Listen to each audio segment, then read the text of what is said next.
Sudden withdrawal is never sudden. You're texting less, or they are. The gap between messages grows from hours to a day, then two. One morning, you realize the energy has flattened. No more jokes, no more questions about your day, just surface level politeness, if anything at all. And your first thought is always the same. Where did this come from? It feels like it arrived overnight, like someone flipped a switch. But here's what nobody tells you. That switch was already being triggered weeks ago. You just weren't watching for the dimmer. Withdrawal in relationships doesn't work like a light bulb. It's more like the slow fade of a sunset you stop noticing until suddenly it's dark. There are always early signals. A shift in how they respond to your vulnerability, a moment where they seemed tired when you needed them, a conversation where they pulled back just slightly and you felt it but didn't name it. You might have even pushed a little harder to get the old version back, which only made them retreat more. Or you accepted the quieter version and told yourself it was fine, normal, just a rough week for them. But every small withdrawal creates a tiny permission slip for them and for your brain, which learns to expect less. The trap is believing the sudden part, that it means you missed something huge or did something catastrophically wrong right before the shift. The actual truth is closer and quieter than that. The ending started writing itself long before anyone admitted they were reading a different story now. And if you look back, you'll find those early dimming moments waiting, the interest decay curve. 3 weeks in, they're still responding to every message within minutes. Month 2 hits, and suddenly texts take hours. By month 4, the energy has shifted so quietly you're not sure when it happened. Psychologists have basically mapped this pattern, and it's so reliable it almost feels like betrayal when you recognize it in real time. The interest decay curve describes how novelty and attention naturally erode in romantic connections, not because something broke, but because your brain is literally built to move forward once something stops being new. When you first meet someone, everything is mystery. Their laugh, their history, the way they see the future, it all pulls you in precisely because you don't know it yet. Dopamine floods your system. Then the inevitable happens. You learn the things. The mystery collapses into knowledge, and knowledge is simply less magnetic than the possibility of knowledge. They tell you about their childhood, their fears, their rhythms, and your curiosity has progressively less oxygen. This doesn't mean they got boring or you stopped loving them. It means you hit the threshold every human connection reaches, where sustained attention demands something deeper than novelty, genuine compatibility, shared values, the skill of discovering new layers in someone you already know. Some couples crash hard here, others use the curve as an invitation to go deeper, to stop chasing the high and start building the foundation. The decay isn't failure, it's a fork in the road. What happens next depends entirely on whether you both understand that your brain's hunger for novelty is separate from your capacity to build something real and lasting. Reward prediction error in romance. You know that moment when someone texts you back faster than you expected and your whole afternoon suddenly lifts? That's not sentimentality, it's neuroscience. Your brain had made a prediction. Slow reply, probably busy, maybe losing interest. Reality showed up different. The gap between what you forecast and what actually happened is called a reward prediction error. And it's the same mechanism that keeps you pulling a slot machine lever. The bigger the surprise, the bigger the dopamine hit. Now reverse it. You text someone you're falling for and they respond in exactly the time you thought they would.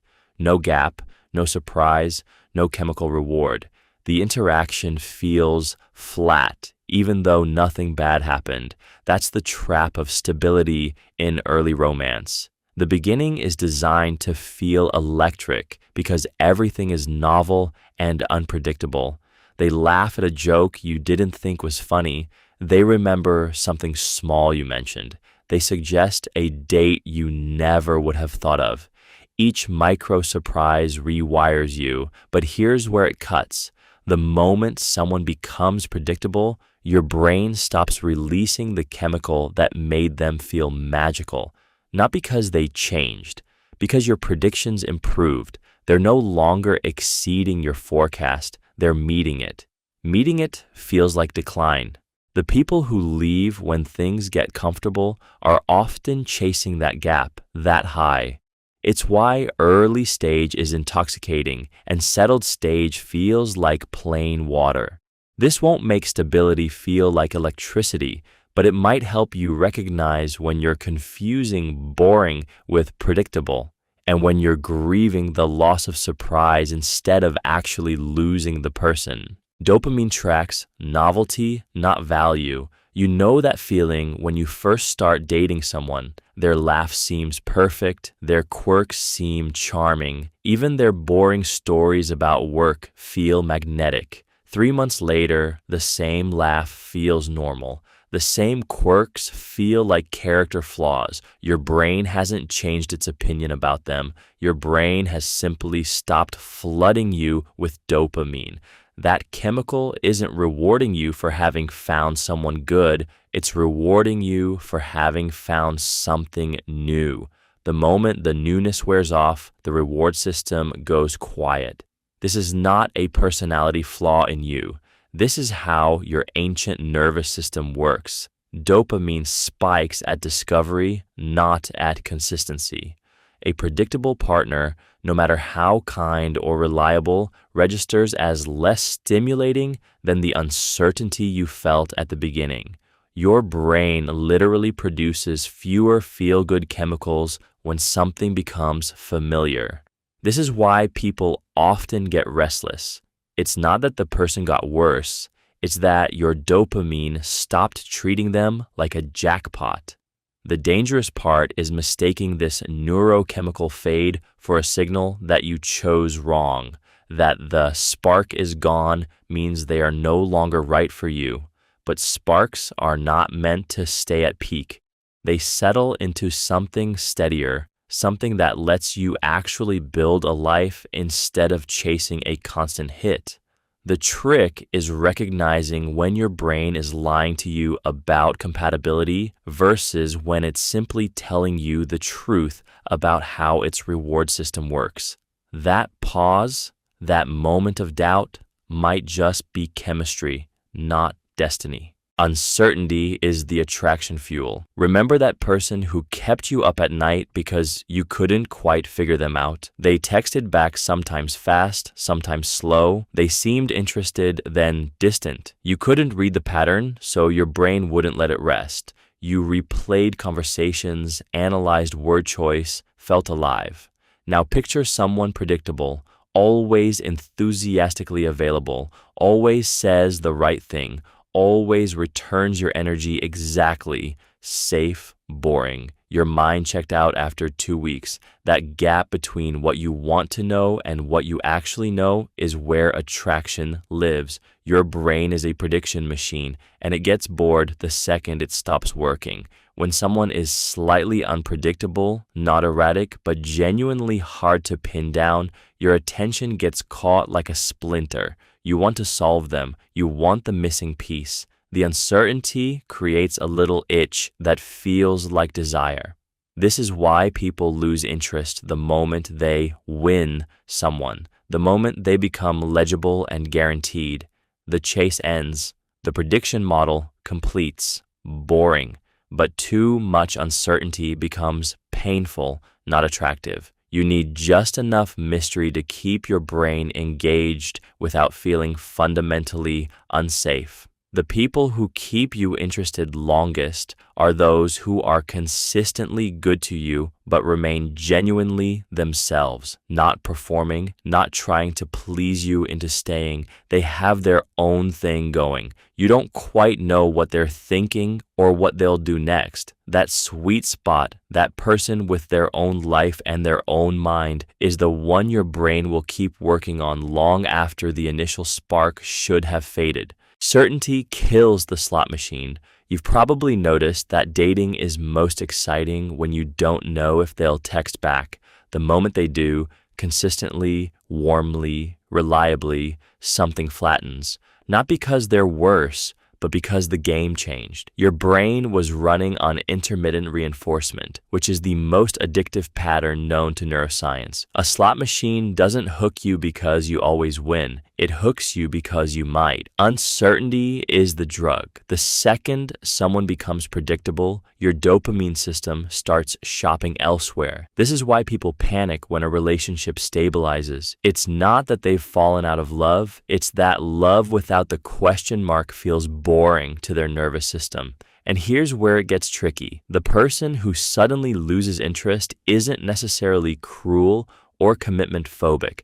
They're chasing the neurochemical high of not knowing. Early dating gives you that. The delayed text, the mixed signals, the am I imagining this connection suspense. Real partnership gives you safety instead. And your brain might interpret safety as a signal to leave. The trap is mistaking this chemical shift for emotional truth. You are not bored because they're wrong for you. You're bored because certainty activates a different neural pathway than chase. If you want to build something lasting, you have to get curious about what happens when the slot machine stops clinking.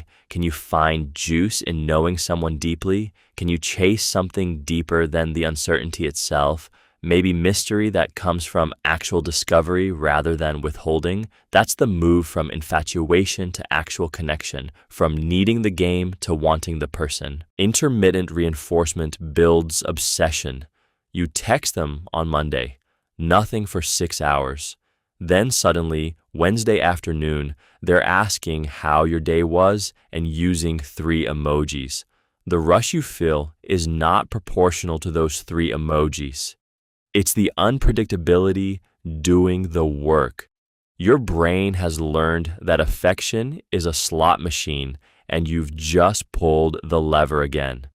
Intermittent reinforcement is the most addictive schedule behaviorists have ever discovered, more powerful even than consistent reward, because your nervous system stays in a state of hopeful uncertainty. Every unreliable person you've chased knows this intuitively, whether they admit it or not. They don't need to text you every day. They just need to be random enough that you never settle into certainty. The pattern creates a feedback loop where absence makes you try harder and occasional warmth makes you feel like you cracked the code. There is no code. The intermittent reinforcement itself is the product, and you're the customer who keeps coming back. What makes this particularly sharp in dating is that the person doesn't have to be consciously manipulative.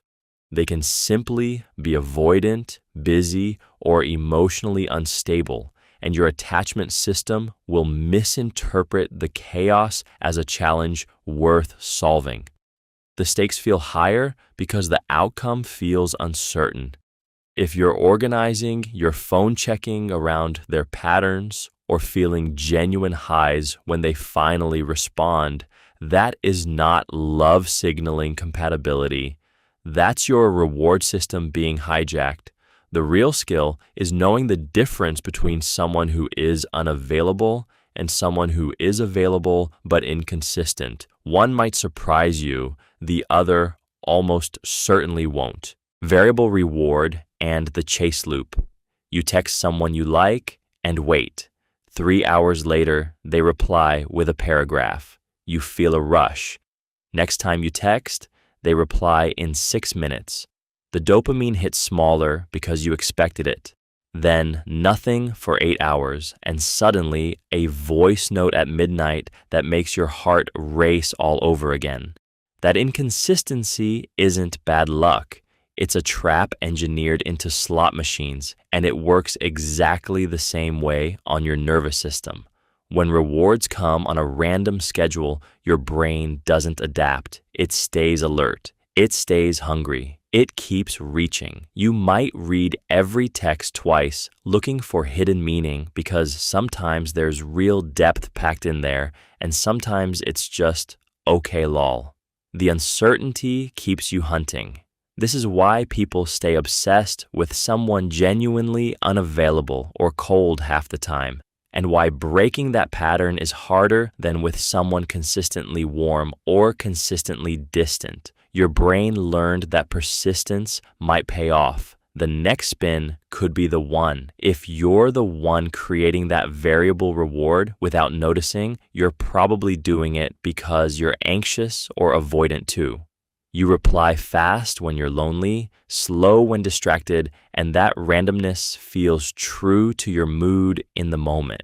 But on the other end, someone is refreshing their phone, reading too much into the wait time, slowly teaching themselves to depend on crumbs of attention. The real move isn't to shame yourself or them. It's to notice when you're in the chase loop, when decoding silence becomes your full-time job. Real connection doesn't ask you to hunt for proof that you matter. Cortisol mistaken for chemistry. You know that feeling when someone makes your heart race, palms sweat, mind goes fuzzy? You think it's attraction. Your nervous system thinks it's a threat. Those two states are chemically almost indistinguishable, and that's where modern dating goes sideways. Cortisol, your stress hormone, can feel so alive that you mistake it for passion, and by the time you realize what happened, you've already wired your brain to associate that person with excitement. The problem is that excitement and anxiety activate nearly the same neural pathways. Someone who triggers old wounds, keeps you guessing, cancels last minute, or makes you compete for their attention can feel magnetic in ways that aren't actually safe. Your body floods with cortisol. Your mind reads that as chemistry. You come back for more because heightened arousal is genuinely addictive, even when it's rooted in fear or rejection sensitivity rather than connection. Real compatibility feels different, steadier, less spiky, sometimes almost boring at first because there's no crisis keeping you hooked. But here's the trap. If you've spent years in high-stress environments or unpredictable dynamics, calm can actually feel wrong. Safe feels like the spark is gone. The cortisol cycle doesn't just feel good in the moment. It trains your body to crave that chemical hit. So you keep selecting the same person over and over, chasing that familiar rush. Pay attention to how you feel after you leave someone, not just when you're with them. Do you feel energized or depleted, seen or confused? Chemistry that's real leaves you clearer, not more tangled, and doesn't require a crisis to keep you interested. That steadiness is the signal you've been trained to overlook. Passion is a stress response. You meet someone and your chest gets tight. Sleep disappears. You check your phone every 3 minutes. Your friends say you're glowing. What you're actually experiencing is a low-grade survival mode. Your nervous system flooded with cortisol and adrenaline, the same neurochemistry that fires when you're running from danger. Passion isn't poetry. It's panic wearing a beautiful mask. When you're infatuated, your brain treats the other person like an urgent threat that needs constant monitoring. Will they text back? Are they losing interest? Did that emoji mean something different than I think? The uncertainty is the drug. Dopamine spikes when you get what you've been waiting for, and the waiting itself, the unpredictability, keeps you hooked far more than stability ever could. You're not actually bonded to this person yet. You're bonded to the chemical cocktail your own brain is making. Here's where it gets dangerous for your dating life. This state cannot sustain itself. Your nervous system will eventually demand relief.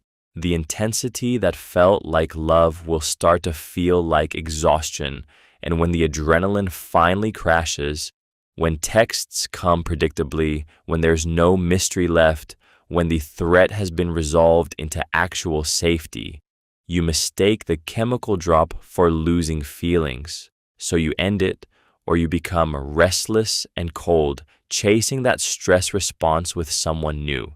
You think you're searching for deeper love. You're actually chasing the physiological high of uncertainty. Watch for the moment the intensity shifts from exciting to uncomfortable. That's not love leaving. That's your body finally trying to rest. Arousal misattribution effect.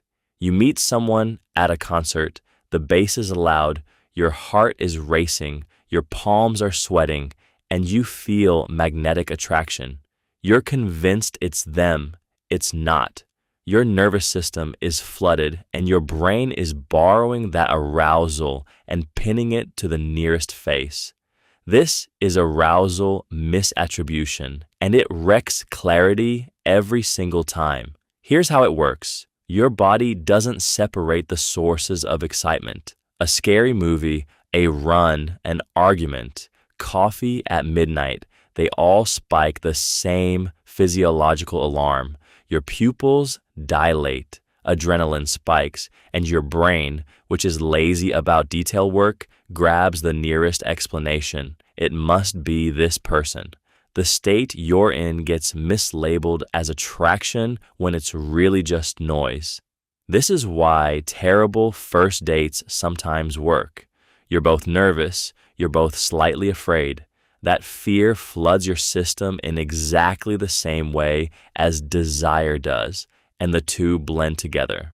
The person across the table feels alive and magnetic, except you're responding to your own amped-up nervous system, not them. And here's where it stings. This effect doesn't wear off just because you think about it. Even knowing this is happening, your body keeps lying to you. So when someone flakes weeks later, you're shocked. You were so sure. But you were never responding to them. You were responding to the state they triggered. The arousal decays. The misattribution corrects. And you're left holding an attraction that belonged to a moment, not a person. The real tells come later in the boring moments. Pay attention to how calm you feel around someone. That's closer to the truth. The Bridge study explained. Back in the 1970s, two researchers rigged up something wonderfully cruel, a rope bridge swaying high above a river gorge in British Columbia. Wanting to know if fear could masquerade as attraction, men crossed it, some on solid ground nearby, others on the terrifying one, and then met an attractive woman waiting on the other side who asked questions and handed them her number. The men, still trembling, still pumped with adrenaline, called her far more often than the calm ones did. Their racing hearts never translated the truth. Instead, their brains whispered, "This woman is making me feel alive." Here is what matters. Your nervous system cannot tell the difference between fear and desire. Adrenaline is adrenaline. A spike lives in your body the same way whether you are terrified or magnetized. So when you meet someone in a high-stakes moment, a breakup conversation that turns into tears, a road trip where everything collapses and you laugh until the sun rises, a fight that ends in heat and reconnection, your whole system floods with activation. It feels like closeness. It feels like they are the cause. And for a while, something real is happening, but the arousal fades. When the chaos settles and ordinary Tuesday arrives, the bridge stops swaying, the nervous system quiets, and suddenly you are looking at a regular person in regular light, wondering if the spark was ever really theirs or just the situation burning bright. The trick is learning to feel the difference while it is happening, to notice the gap between the storm you are in and the person standing beside you. Next time you feel that pull, pause and ask, is this coming from them or is it coming from the chaos we are standing in together? Anxiety masquerading as desire. You know that feeling when you're around someone and you can't quite sit still? Your leg bounces, you keep reaching for your phone, you want to text them constantly but also disappear? That restless energy feels like obsession, feels like desire, feels like love even. But here's what your nervous system might actually be doing. It's running a background loop of uncertainty and fear, and it's labeling that loop as attraction. Your brain has this peculiar trick where it confuses activation with closeness. When someone makes you anxious, unpredictable, hot and cold, pulling away just as you lean in, your stress hormones spike and your body feels alive. Because alive feels intense, you mistake it for passion. You chase, you text more, check their last scene, replay conversations, looking for hidden meaning. None of that is love recognizing itself. It's your nervous system trying to solve a problem it can't predict. A mystery it needs to crack to feel safe. Real desire is usually quiet. It's wanting someone and also being able to breathe in the same room, not the frantic need to pin them down with proof they care or the constant hunger for reassurance they're still there. When you notice yourself constantly reading signals, seeking validation, testing them to see how they react, pause and ask honestly, am I attracted to them or am I addicted to the anxiety? Because that's where the trap closes. People aren't drawn to love that's shaky and desperate. They're drawn to love that feels solid, predictable, safe, and you won't feel solid chasing someone whose mixed signals keep your fear humming. The infatuation half-life. You know that moment when you first meet someone and everything they do feels charming.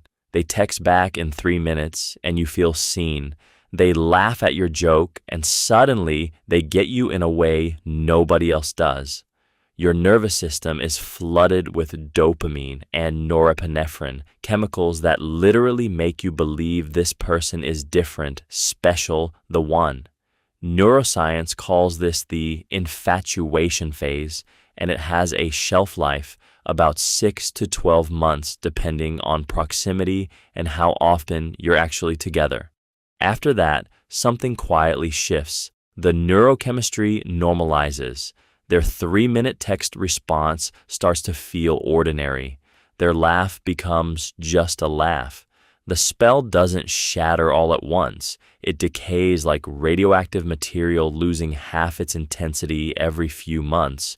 Here's where most people get stuck. They mistake this decay for falling out of love when what's actually happening is the removal of a chemical illusion. Your brain was never meant to sustain that intensity. Infatuation is a recruitment tool, evolution's way of getting you close enough to someone to build something real. The problem is we film all our romantic comedies during the first 6 months, then act shocked when the electricity fades. They're not losing interest because you changed or did something wrong. They're losing interest because their brain chemistry is doing exactly what healthy brains do. The couples who make it past the half-life are the ones who stop chasing the high and start choosing the person deliberately, over and over, with clear eyes and a steady hand. Even when the chemicals go quiet and you have to decide if you actually like who's standing in front of you.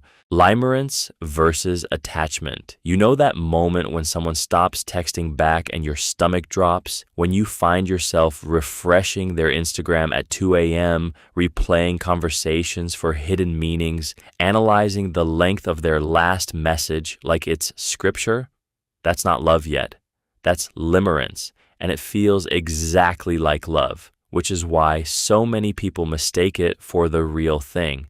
Limerence is what psychologist Dorothy Tenoff called an involuntary state of intense romantic desire crystallized around one person. It's your brain flooded with dopamine, norepinephrine spiking, serotonin crashing, obsession dressed up in hope. It can last from a few months to a few years, but here's what matters. It always ends. Either it transforms into actual attachment or it crashes hard. Attachment is quieter.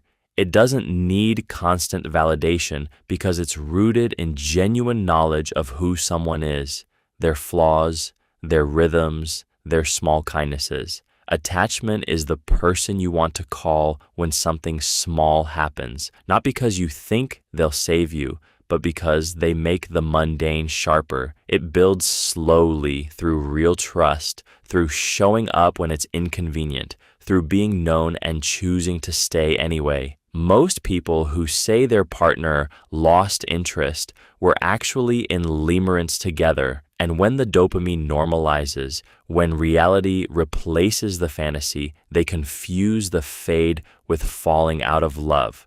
The person you thought they were vanishes, and the person they actually are feels like disappointment. Learning to spot the difference while you're inside it, while the fog is thick, is the work.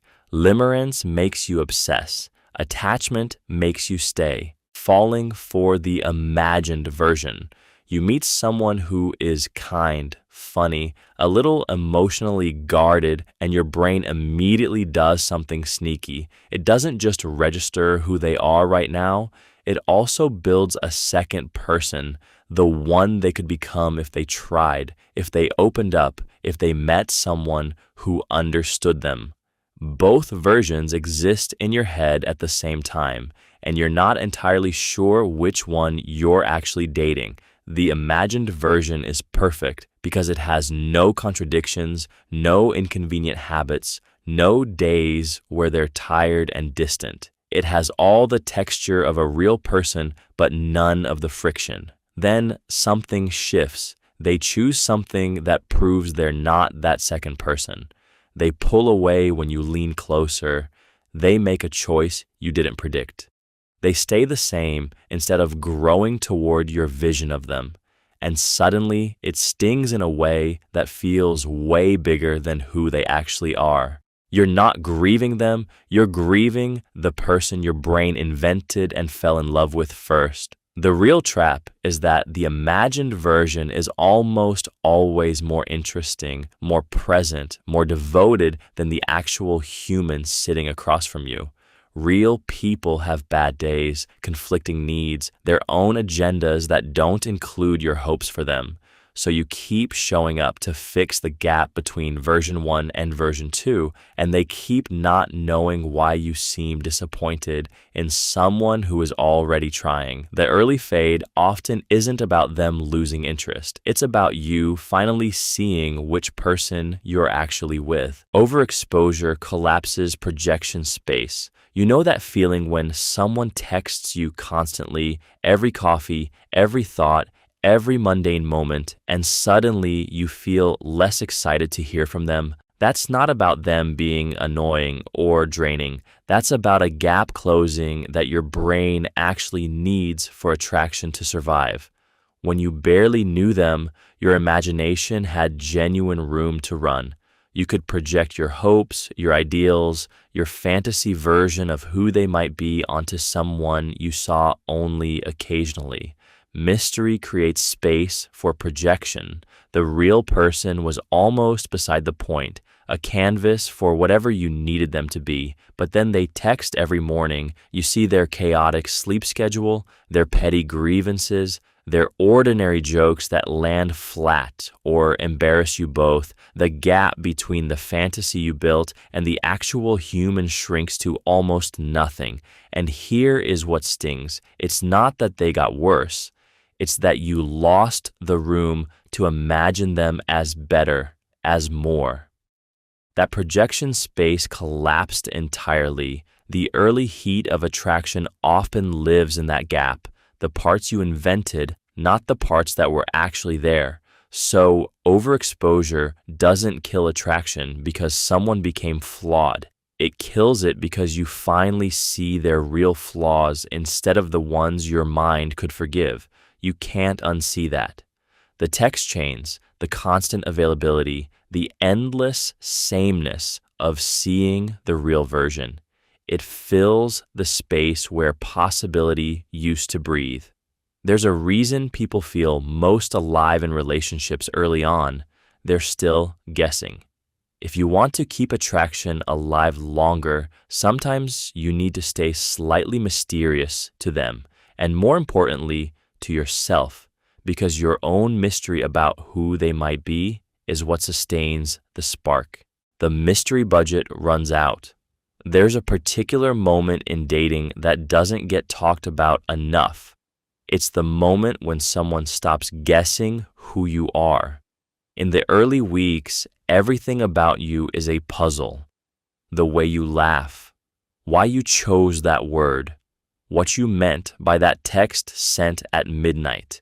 Your date fills those gaps with their imagination, and imagination is where infatuation lives.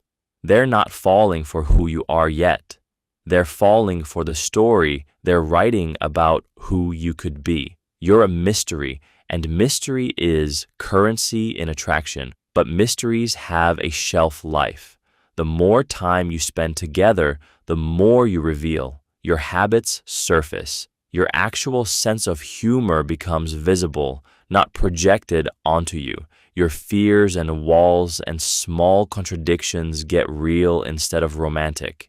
You stop being an open question and you become a person with actual preferences, actual flaws, actual limits. And here's where people get confused. When that mystery runs out, they interpret the deflating feeling as, I'm losing interest, when really they're just meeting reality.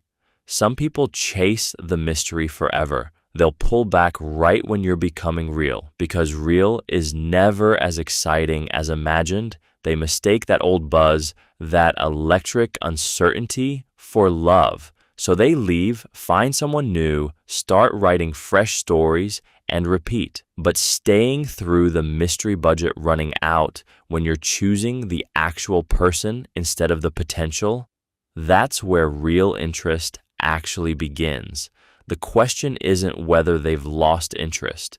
It's whether they can handle what you actually are. Positive illusions and their expiry.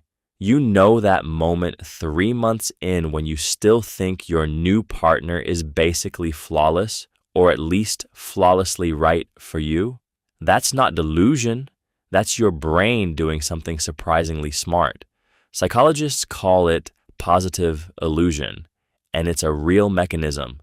When we're newly attached, we literally see fewer red flags. We downplay their annoying habits. We interpret their words in the most generous light possible.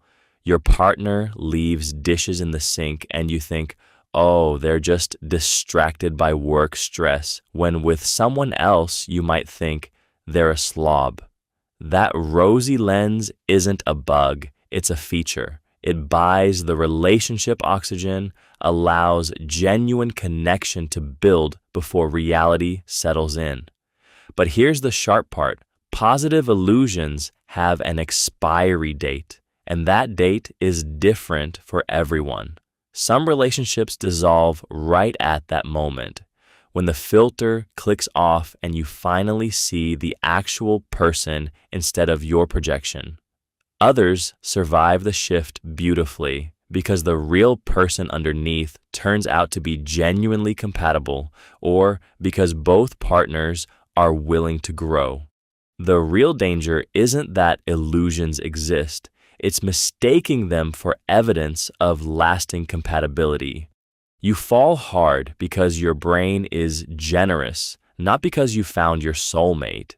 When that generosity fades, and it will, you're left holding the actual relationship, not the imagined one. If the imagined version was doing all the heavy lifting, the real thing might feel like loss. Pay attention to who they are when the rose tint fades. That person is who you're actually choosing. Idealization and the correction crash. You meet someone, and for 3 months, they seem to glow. They laugh at things nobody else finds funny. They remember the small stuff you said. They feel engineered specifically for you. Then one Tuesday, they're tired at dinner, or they forget to text back, or you realize they voted for someone you despise, and the whole thing collapses like a building with one load-bearing wall removed. Not because they changed, because your brain finally switched from highlight reel to actual human. The crash feels like betrayal. It usually isn't. What happened is idealization gave way to reality, and reality always loses that fight because it's just real. It doesn't show up as the best version of itself on purpose. When you idealize someone early, you're filling the gap between who they are and who you need them to be, with hope, projection, and the particular loneliness that made them feel like rescue. The correction happens when evidence piles up, a habit you didn't notice, a value that matters to you, a day when they're just tired and unremarkable and human. You feel furious or heartbroken as if they lied when really you were running a fiction and they were just trying to be kind. The trick isn't to kill idealization. Early attraction without it would be flat and dead. The trick is to stay curious about the gap. Notice when you're assigning qualities that aren't there yet. Notice when their flaws start feeling like personal betrayals instead of just flaws. That awareness won't stop the crash, but it might soften the landing enough that you actually see who they are underneath. Habituation to a beautiful face. You know that moment when you first see someone and they almost break your brain. Their face, their presence, the way light hits them. Then, 3 months later, you're eating cereal and they're talking and you realize you've stopped noticing they're beautiful. Not because they changed, because your nervous system did. Your brain is a prediction machine that hates surprises, and beauty is just a very loud surprise the first 100 times you see it. After that, your brain files it away like your own wallpaper. You stop seeing it because you've seen it. This is habituation, and it's why passion always cools. Not because they stopped being attractive, but because attraction lives in novelty, and your brain is built to ignore the familiar. The trap is thinking this means love is dying, when really it just means your neurology caught up to reality. The second trap is believing that because the spark faded with this person, it'll feel different with someone new. It will, for 6 months, maybe a year. Then their beautiful face becomes as invisible as your phone in your pocket. This doesn't mean you picked wrong or they weren't the one. It means you're human and your brain's survival software doesn't prioritize constant enchantment. The couples who stay together past habituation aren't chasing constant fireworks. They're building something real while the surface calm was happening. That's where actual choice lives, not in the initial lightning strike. The real question isn't how to fight habituation. It's what you're creating in the spaces where the initial electricity used to be. Effort justification in courtship. You know that feeling when you've worked really hard for something, showed up early, took the rejection, drove across town in bad weather, and suddenly that person becomes way more valuable to you than it probably should be. That's effort justification, and it's running your dating life more than you'd like to admit. Your brain hates cognitive dissonance. If you suffered for something, your mind will rewrite the story to make that suffering mean something, to prove it was worth it. So the person who ghosted you for 2 months but then texted back becomes fascinating. The connection that required 3 months of chasing becomes magnetic. You have to justify all that effort somehow, so you unconsciously convince yourself they're more special than they are. The trap is that this works backward too. If you put in minimal effort and someone responds quickly, your brain assumes there wasn't much real value. Easy can feel cheap. Low barrier connections can feel disposable even when they're genuinely solid. This is why people often sabotage perfectly good relationships early on. They need the effort to feel real. Here's what matters. Effort can be honest work towards something real, but it can also be a con you're running on yourself. A partner who makes it easy for you to be yourself isn't worth less because the path was smooth. Someone who exhausts you isn't worth more because you bled for it. Next time you catch yourself valuing someone specifically because of how hard they were to get, ask, would I still want this if I'd met them on a regular Tuesday instead? The sunk cost of pursuit. You've been texting someone for 3 months. No dates. Just long, late-night conversations where they ask about your day, disappear for a week, come back with, sorry, been crazy, and somehow that apology lands like intimacy. By month 3, your friends are asking why you're still hoping, and the weird part is you can't quite explain it. You just know that walking away now feels like throwing away everything you've already invested. This trap is sunk cost thinking, and it's particularly vicious in dating because it masquerades as hope. You convince yourself that the effort you've already spent, the emotional labor, the vulnerability, the patience, should somehow guarantee a return. But here's what your brain isn't factoring in.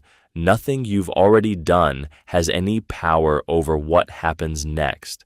The time you invested doesn't owe you their reciprocation.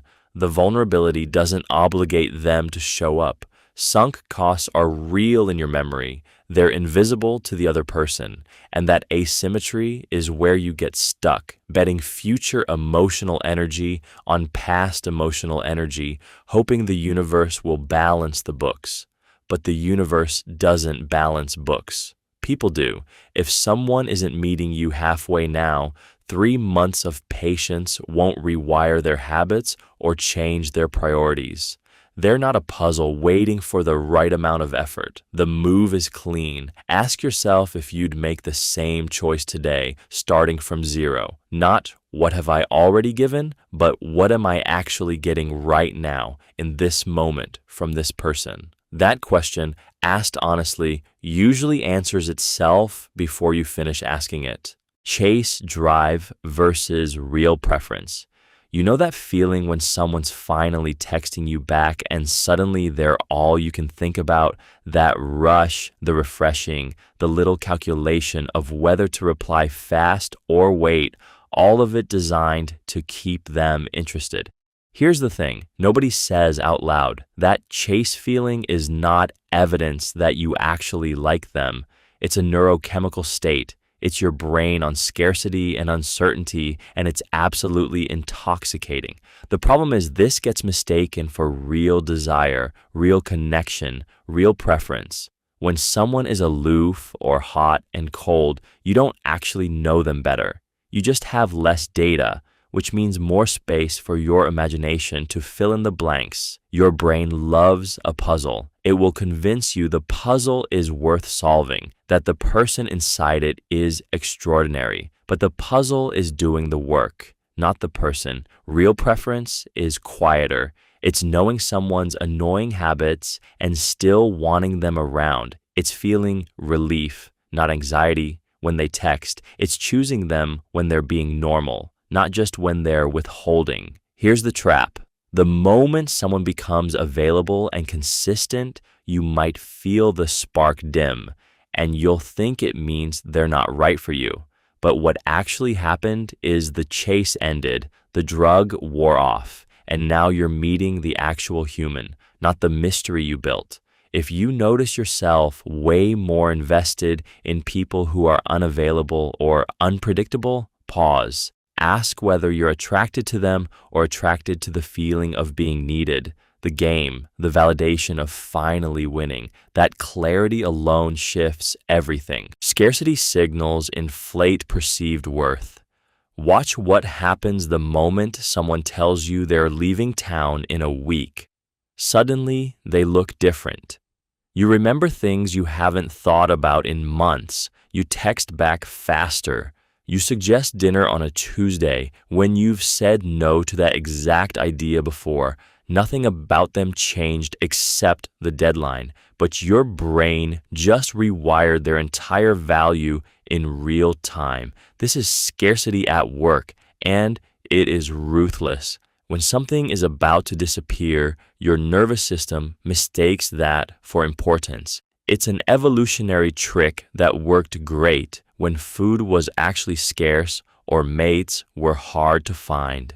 Now it wrecks relationships because you cannot separate genuine incompatibility from the simple fact that someone has other options or is moving away or keeps you guessing about their feelings. The uncertainty and the timeline both act like a drug on your attention. You chase what feels like it's slipping through your fingers. The cruelest part is what happens next. Once you have them, once the scarcity lifts and they commit or stay, that inflated value collapses overnight. You wake up and see clearly.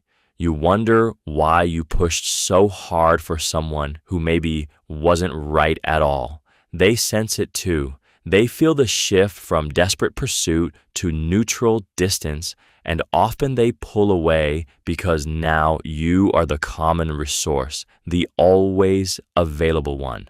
The tables flip in real time. Next time you feel that surge of need rising, pause and ask yourself what you would actually want if they had all the time in the world for you. That answer is closer to the truth than the panic ever was. Reactants to fading availability. You text them 3 times in a row and get nothing back for an hour, for 2. Suddenly, they matter more than they did 10 minutes ago. Not because they changed, because they became scarce. This is reactance, and it's so automatic you'll barely notice it firing inside your chest. The tighter someone slips away, the harder you grip. It's not rational desire. It's the sting of lost control. When someone who was always available suddenly isn't, your brain treats it like a threat to your freedom. You want them more, partly because you're worried they're choosing someone else, sure, but mostly because you're angry at the idea that they get to choose at all. The hotter the fade, the hotter the pullback. You might text again, you might spiral, you might convince yourself they're actually perfect, not because you suddenly discovered new things about them, but because losing them feels impossible. The cruel part, this reactance almost always pushes them further away. You come across as desperate or controlling or clingy because you are desperately trying to restore a sense of control that never belonged to you in the first place. Watch for this pattern in yourself. Do you want them more when they're distant and less when they're eager? That's reactance whispering.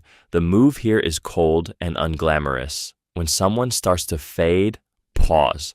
Don't text again. Don't call. Let the urge to chase sit there for a full day. Notice how much of that urge is real longing versus just wounded pride.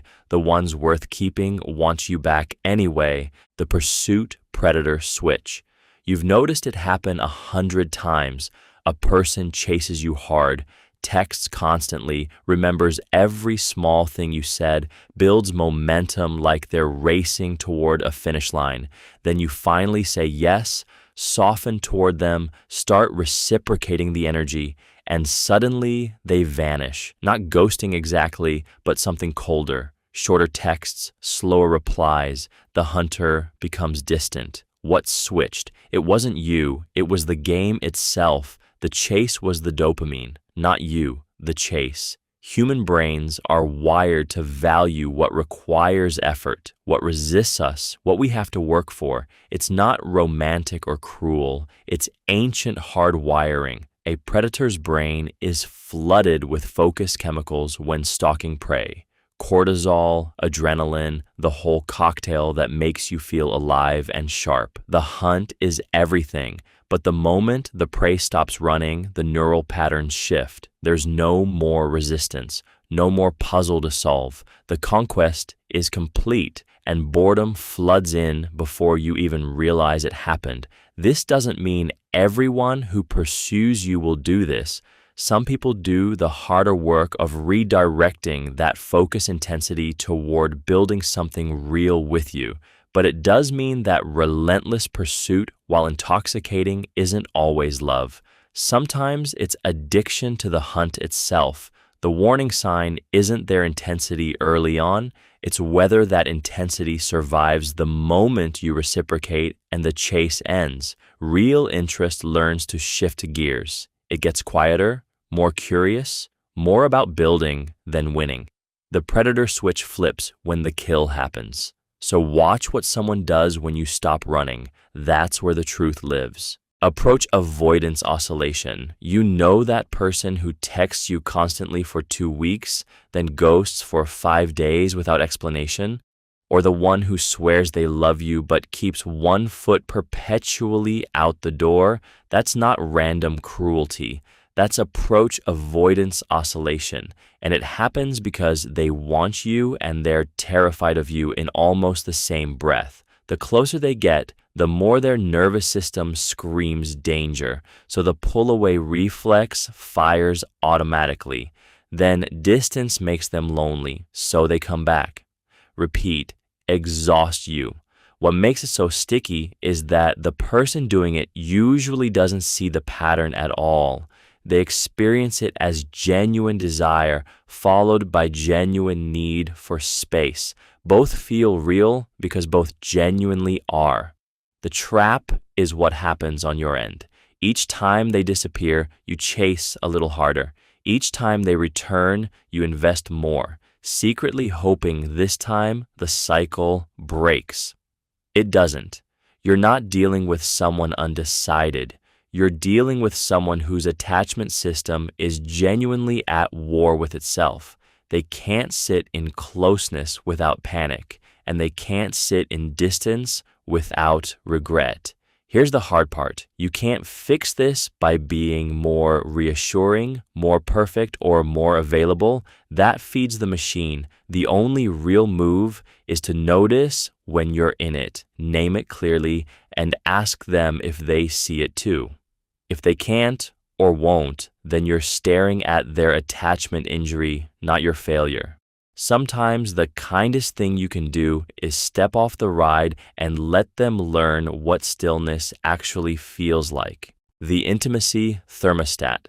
You know that moment when someone pulls back just as you're leaning in, not physically but emotionally, and you can feel the shift like a draft under a door? That's your thermostat adjusting. Every person carries an internal comfort setting for how close they can let another person get, and the moment that setting feels threatened, something in them starts cooling things down. It's not malice, it's self-regulation. The problem is, they usually don't tell you the thermostat is moving. You just notice the warmth disappearing. Early in dating, both people run on high heat because the threat hasn't registered yet. Your novelty, you're untested, but as real intimacy starts building, as they imagine you sticking around, as your opinion starts mattering to them, as vulnerability becomes real instead of theoretical, their internal thermostat begins to sense something. Maybe it's fear of abandonment. Maybe it's the weight of being truly known.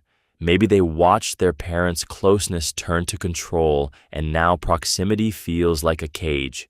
So they pull back, they text slower, they create small distance. And if you push closer to compensate, the thermostat drops further. It's like trying to warm a room by turning up the heat when someone keeps opening the window. The dance becomes exhausting because you're responding to moves you don't understand. The shift isn't about you not being enough.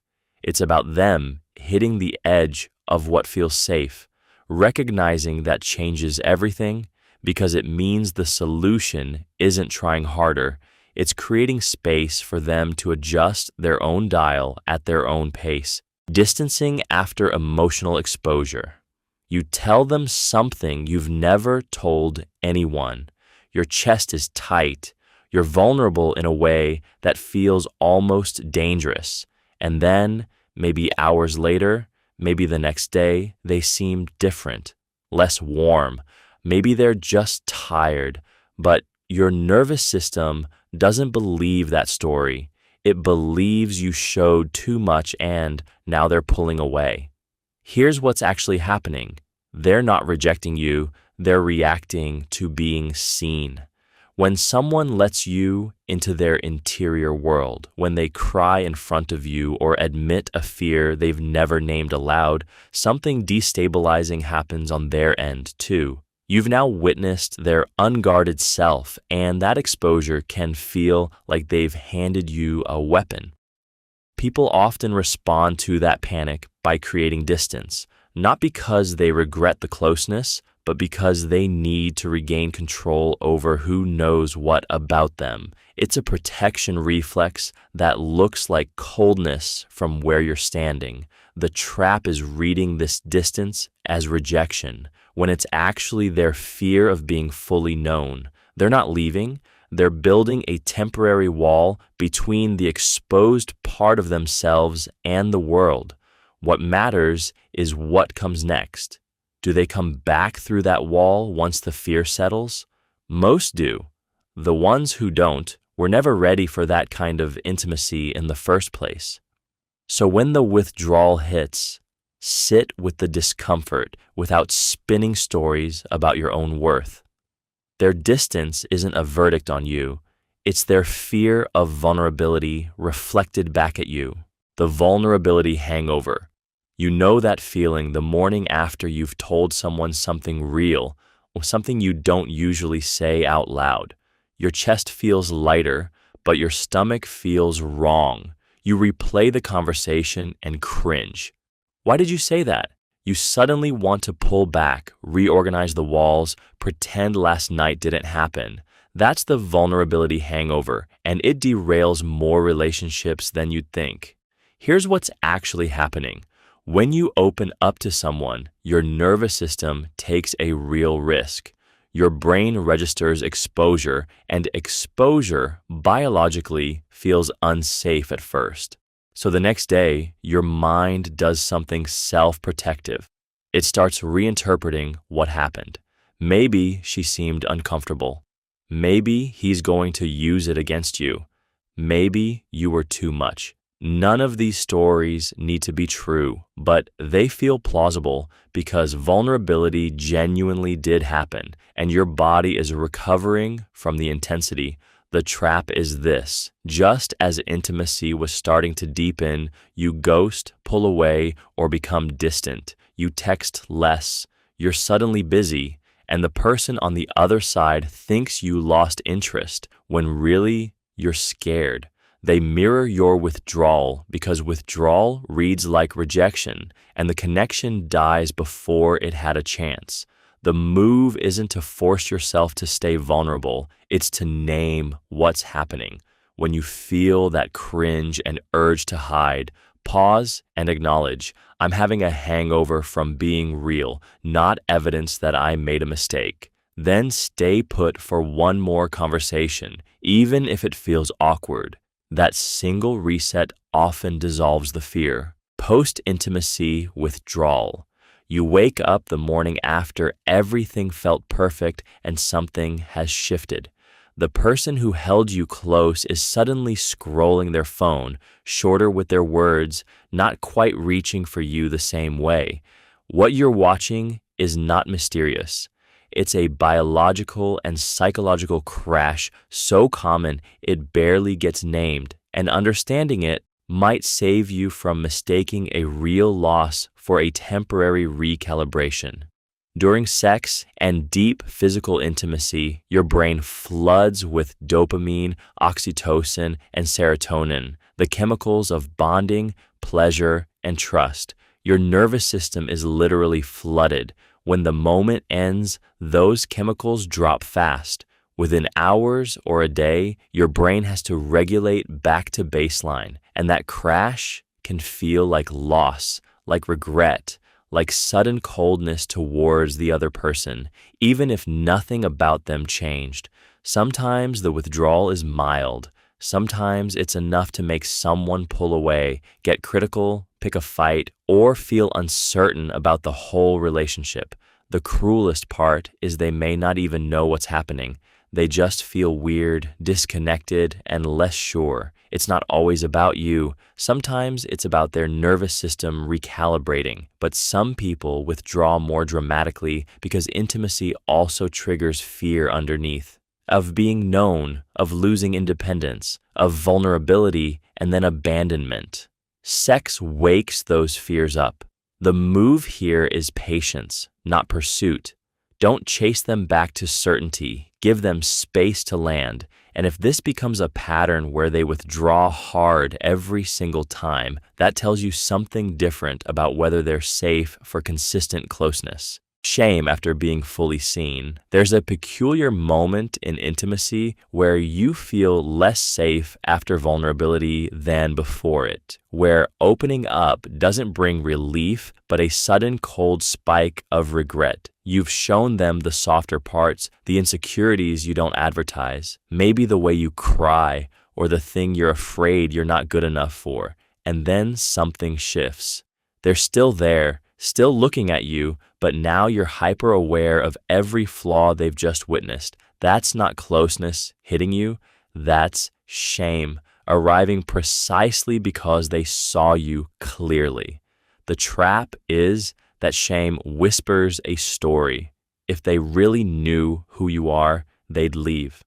When you're fully seen, you lose the buffer of the performance. The parts of you that were hidden are now known, and that exposure can feel dangerous because someone else holds information about your doubts, your body, your failures. Some people panic in that exposure and manufacture distance. They stop texting, get critical, find an exit. Others freeze, waiting for rejection to confirm the fear. The cruelest part is this. You became safer by trusting, but the shame makes you feel more dangerous to yourself. So you either push them away first or go small and apologetic, which paradoxically makes them actually lose interest, not because of who you are, but because you withdrew after the moment you should have stayed.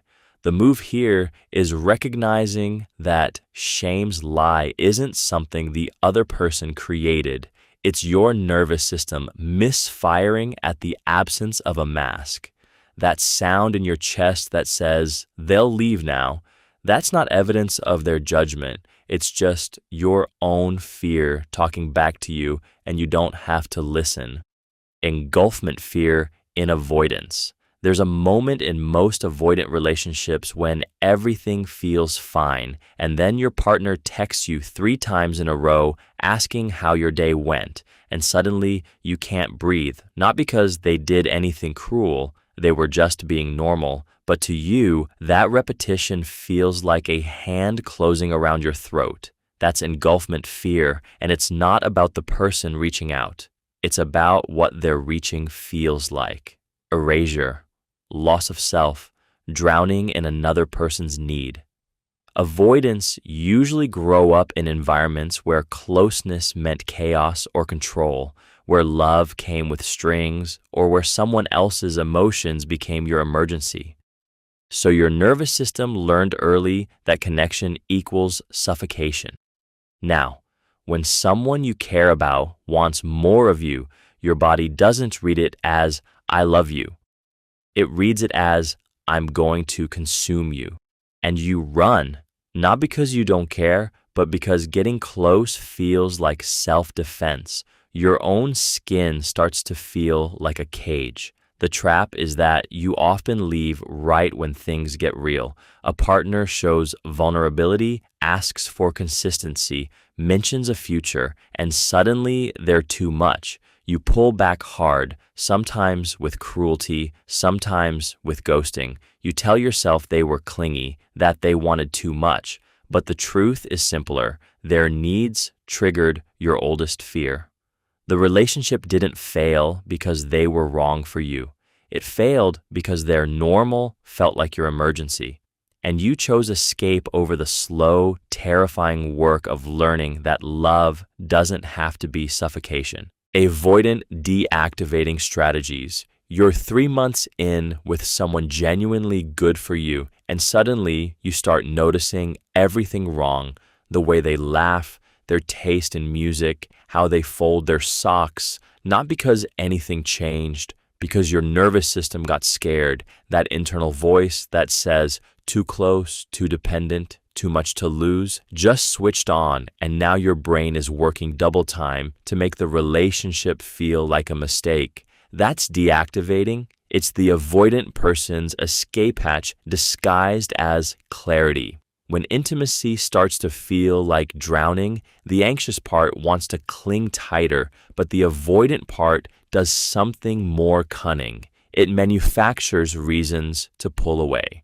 You remember an ex more fondly than they actually were. You convince yourself your partner isn't quite smart enough, isn't quite them. You fantasize about being single again, about freedom, about someone easier to love. None of this is rational. It's your attachment system hitting the panic button and using your mind as the weapon. What makes it stick is that it feels like truth. It feels like you finally see clearly, but you're not seeing, you're fleeing. The trap is believing that feeling means fact. Plenty of people have deactivated their way out of relationships that could have worked, walked away from someone they genuinely loved, and spent years wondering why they always self-sabotage. If you notice yourself suddenly nitpicking or mentally checking out after intimacy deepens, pause. That's not clarity, that's fear wearing a trench coat. The quiet move is to name it. I'm scared, not uninterested. That one sentence can change whether you run or stay. Ambivalent attachment cycling. Have you ever felt the exact same person switch from I can't imagine life without you to I'm not sure we're right for each other in the span of a week? That whiplash is not random, and it is not always a sign they are cruel. It is often ambivalent attachment cycling at work. And it happens because they genuinely feel both ways, sometimes at the same time. These people grew up with inconsistent care. Sometimes they got what they needed, sometimes they were ignored or made to feel like a burden. So now their nervous system never quite decided whether closeness is safe or whether it triggers abandonment. When things feel close, they panic and pull away. When distance opens, they suddenly feel the loss and come rushing back. The cycle repeats, and both partners exhausted because they are chasing someone who is running from and toward them simultaneously.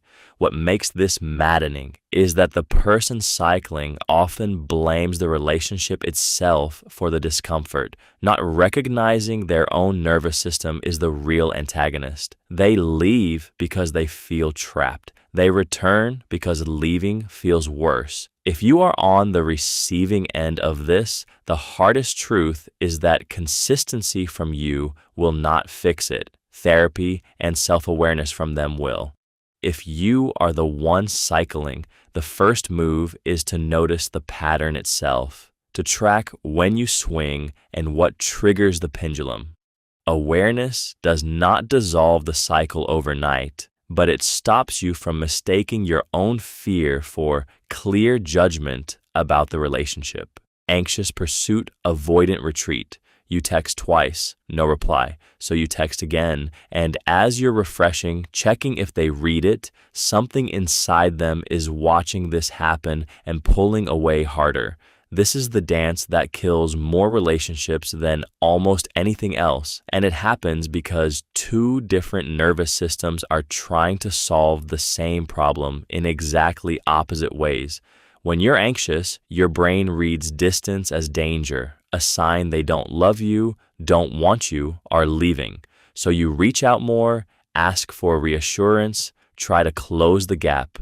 You're not being clingy because you're needy. You're being clingy because your system is convinced that silence means abandonment. But the person pulling away feels smothered the moment you reach. Their nervous system learned long ago that closeness equals control. So space feels like the only way to breathe. The more you pursue, the more they retreat. The more they retreat, the more you panic and pursue. You're both trying to regulate yourselves, but you're using opposite tools on each other. What actually matters, you have to sit in the discomfort of distance without chasing it. Even though your body screams you're losing them, they have to tolerate connection without running. Neither of you can do this alone, and neither will do it if you don't understand your partner isn't rejecting you. They're protecting themselves the only way they learned how.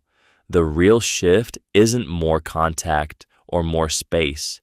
It's naming this pattern together, out loud, so you can finally stop dancing and actually talk. When you can both see it happening in real time, that's when something changes. Pursuer-distancer deadlock. You send a text asking what they're thinking about. 3 hours pass, no reply, so you send another, then you call. And suddenly, they're annoyed that you're suffocating them, which makes you panic harder because the distance feels like abandonment, which makes you reach for them again. And now they're pulling away faster. This is pursuer-distancer, the relationship dance where two people move in opposite directions on the same floor, each certain the other started it. The pursuer, often you if you text first, ask for more FaceTime, need reassurance, experiences every bit of distance as rejection, so they lean in. Their partner, the distancer, experiences that leaning as pressure, so they pull back. Neither is wrong about what they feel, but the pattern itself becomes the enemy, the thing neither of them controls anymore. The distancer isn't cold because they don't care. They often care deeply but need space to think, to breathe, to feel like themselves again. The pursuer isn't needy because they're broken. They often love fiercely and just can't tell the difference between intimacy and the hunger for immediate contact. The real trap is that each person's solution makes the other person's problem worse. You can't chase your way out of distance, and you can't distance your way out of pursuit. It's pure physics, hydraulics playing out in text messages and silent rooms. The way through is almost awkwardly simple. The pursuer has to sit with the discomfort of space without spiraling into panic, and the distancer has to move toward connection on their own timeline instead of waiting to be pulled. Both require something terrifying. Trust that the other person isn't leaving just because they're not texting back right now. Demand withdraw spiral. You send 3 texts in a row, no response for hours. So you call. They're busy. You ask when they'll have time to talk. Not accusatory, just asking. But something in their voice tightens. They say you're being needy. You weren't trying to be. Now you're hurt and confused, so you ask why they're pulling away. They say you're suffocating them. You say you just wanted to connect. They say you always do this. And suddenly, you're both locked in a pattern that neither of you chose, but both of you keep feeding. One person needs reassurance or connection, so they pursue texts, questions, attempts to clarify. The other person feels pressured or controlled, so they withdraw. But withdrawal reads like rejection to the pursuer, so they reach harder. And harder pursuit feels like smothering to the withdrawer, so they retreat further. It's a feedback loop with no off switch, and the cruel part is that both sides feel entirely reasonable from the inside. The pursuer thinks, I'm just trying to stay close. The withdrawer thinks, I need space to breathe. Neither is wrong about their own experience, yet the pattern itself becomes the relationship, not the actual compatibility or love underneath. What started as mismatched communication styles hardens into resentment, contempt, and slow motion heartbreak. The couple stops fighting about the actual issue and fights about the spiral itself. The move is to name it together when you're calm. We do this thing. When I pursue, you withdraw. When you withdraw, I panic. Naming it shifts you both from being inside the pattern to observing it from the outside. That tiny bit of shared awareness that you're both trapped, not that one of you is wrong, often breaks the cycle before it breaks you. Protest behavior backfire. You're tired of how little they text, so you text them less. You want them to notice how much you've been doing, so you withdraw. You're angry they don't ask about your day, so you stop sharing. The hope is clear. If they feel the distance, they'll wake up and care more. What actually happens is almost always the opposite. Protest behavior, pulling away to protest, neglect, looks like a strategy when you're sitting alone at night, but to the other person, it reads as something else entirely. It reads as confirmation that you're losing interest. It reads as permission. Here's the trap. The person most likely to notice your absence is someone who's already checked out, because they'll take it as justification to go. The person who's oblivious won't suddenly decode your silence into a love message. They'll just keep missing the point like before. And the person who actually loves you but is burnt out gets pushed further into that burnout. Your protest isn't a wake-up call. It's just more evidence the foundation is cracked. Now, they're not just tired, they're confused and feeling punished, watching someone they care about turn cold without knowing why. What actually works requires the part of you that wants to be right to step aside, saying out loud what you need at a calm moment without resentment underneath like a booby trap. Not as a test or a demand, but as plain information. I'm feeling far away from you, and I need us to reconnect lands completely different than 3 days of silence followed by a cold message. Protest feels like power in the moment, like you're finally doing something. Most of the time, it's just slow exit wearing the mask of principle. Testing loyalty destroys it. You know that moment when you're scrolling through your partner's phone looking for something, anything, that confirms they're not texting someone else, or when you ask a loaded question just to hear how they'll react? You're testing. And here's the brutal truth. Every test you run is a small mutiny against the thing you're trying to protect. The moment you design a situation to catch someone failing is the moment you've already decided they're guilty until proven innocent. Your partner feels that shift, even if they can't name it. They sense the trap. Trust dies in trap-shaped spaces. What actually happens when you test is fascinating and terrible at once. They either fail your trap and confirm your worst fears, or they pass and you feel nothing but relief mixed with shame.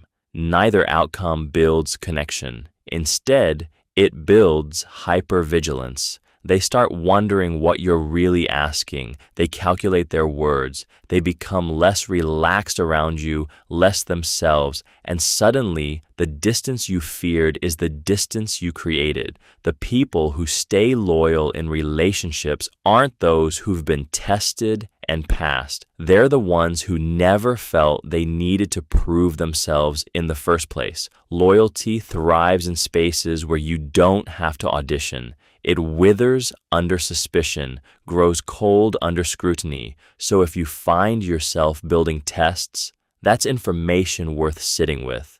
It's not actually information about them. It's information that something in you doesn't feel safe, that old wounds are whispering louder than facts. That's the real conversation worth having, not with them, but with yourself.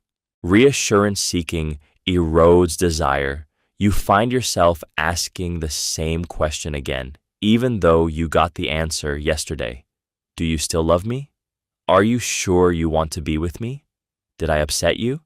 The thing is, reassurance works for about 3 hours. Then the doubt comes back, sharper than before. This is the quiet death of desire, not betrayal, not a fight, but the slow grinding sound of someone trying to fill a hole that can't be filled from outside. Every time you ask, you're actually teaching your partner's brain something. You don't believe me, not because of what they said, but because you keep asking. Desire needs a certain kind of trust to breathe, not the kind where you're sure they'll never hurt you, but the kind where you stop checking. It's the difference between being chosen and being managed. When you're constantly seeking proof that someone wants you, you're not letting them want you. You're making them work. And attraction doesn't thrive in work. It thrives in ease, in being taken for granted a little, in the space where doubt doesn't have a pulse. Your partner might still love you deeply, but over time, they're moving from desire into caretaking. They're no longer your lover. They're your reassurance dispenser. The exit from this? Stop asking. Let the doubt sit there. Let it be uncomfortable for a day or two. Because the moment you stop needing to hear it, your partner gets to feel like they want to say it again. That's where desire lives, in the permission to stop proving. Neediness reads as low status. Watch someone walk into a room looking for approval and notice what happens. People step back, not because they're cruel, but because something in their nervous system picks up a frequency that says this person doesn't trust themselves. Neediness is invisible body language. It's the way you text twice when they haven't answered once, the way you laugh a little too hard at their jokes, the way you rearrange your entire evening around their schedule before they even ask. Your brain is trying to buy certainty, trying to earn the relationship by proving how desperately it matters to you. But attraction doesn't operate on that logic. It works on the opposite principle. People want what they have to reach for, not what reaches for them with both hands open. Status in the mating dance isn't about money or a perfect jawline. It's about self-trust, the kind that shows up in your actual choices. The person who can sit with an unanswered text without spiraling has already broadcast something powerful. I have other things happening. I have a life that doesn't hinge on this. Someone genuinely secure doesn't perform. They don't over-explain, don't justify, don't send 3-paragraph defenses. That restraint reads as power. Someone with real options doesn't need to convince you they have options. They move through the world like they do. Here's the brutal part. The people who need reassurance most often signal their need in exactly the ways that push it further away. The fix isn't faking indifference or playing games. It's building a life interesting enough that you're not constantly reaching. Start there. Everything else follows. Perceived mate value recalibration. You meet someone and the first month is oxygen. They feel like the best thing that's happened to your life. Then month 3 rolls around and suddenly they text less.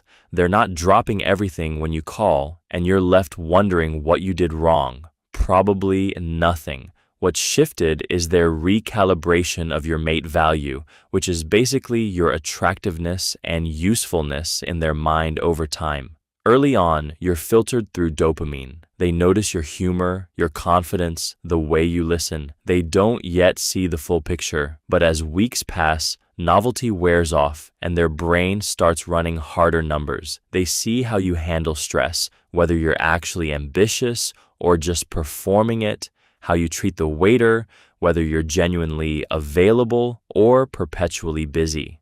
Their estimate of your value updates constantly. Sometimes it goes up. They realize you're more capable, more loyal, more attractive than they initially clocked. but often it drifts sideways or down because fantasy always beats reality at first. They spotted your potential early, and now they're seeing your actual constraints, the gap between who you perform as and who you are when nobody's watching. Here's what makes it sting. They're not being cruel or playing games. They're just recalibrating based on better data, the way you do a second look at a restaurant that seemed amazing until you tasted the food. Early intensity was never proportional to actual worth. If someone pulls back, it usually means you're becoming legible to them, which is uncomfortable but honest. What matters is whether the real you, when the haze clears, is someone they still want around. Comparative mate assessment shift. You've been dating someone for a few months and things felt solid. Then you run into an ex at a coffee shop, or your partner meets someone attractive at a work event, and suddenly the energy shifts. Not because anything changed in your relationship, but because both of you now have a live comparison running in the background. Your brain isn't just evaluating your partner anymore, it's evaluating them relative to available alternatives. That alternative doesn't even need to be real or attainable. A hypothetical, a memory, even someone you saw once, it's enough to trigger the comparison. Early attraction is volatile precisely because it hasn't been stress tested yet. You're still in the phase where your partner's flaws feel like quirks, where their absence feels sharp and almost thrilling. The moment a credible alternative enters your periphery, your brain starts asking questions it wasn't asking before. Are they funnier, more attentive, better looking, making more money? Suddenly, your partner's jokes land differently. Their late reply to a text feels like proof they don't care as much as this other person would. The comparison doesn't need to be conscious or fair. Your nervous system does the math faster than your rational mind can catch it, weighing and calculating before you've even named what you're doing. The relationship hasn't gotten worse. You've just started measuring it against something else. When you feel the temperature drop in those early months, ask yourself what comparison just started running in the background. That small moment of awareness can interrupt the whole cycle before the distance hardens into something real and harder to undo. The alternatives monitoring system. Your phone buzzes. It's a text from someone new, witty, interested, just the right amount of flirtation. And suddenly, mid-conversation with your current partner, you feel it. A tiny lift. A spark of possibility. You don't act on it, probably, but that option now lives rent-free in your head, and you find yourself comparing. How long has it been since your partner made you feel that little rush? How attentive are they really compared to this new person? Researchers call this the alternatives monitoring system, your brain's relentless background process that constantly audits your current relationship against available options. It's not cynicism. It's not infidelity. It's just your nervous system doing what it evolved to do. Keep you from settling for mediocrity. The problem is that novelty always wins in a direct head-to-head. The new person hasn't disappointed you yet. They haven't had a bad day. They haven't been there through the boring middle or the fight about whose turn it is to pay the bills. So the comparison feels fundamentally unfair because it is. But your brain doesn't care about fairness. It cares about signal, and the new option sends the loudest signal: excitement, mystery, possibility. Over time, this monitoring system can quietly erode satisfaction with someone genuinely good, not because they're bad, but because they're no longer novel. The antidote isn't to ignore alternatives or pretend they don't exist. It's to stop comparing what you actually feel with them against what you imagine with someone else.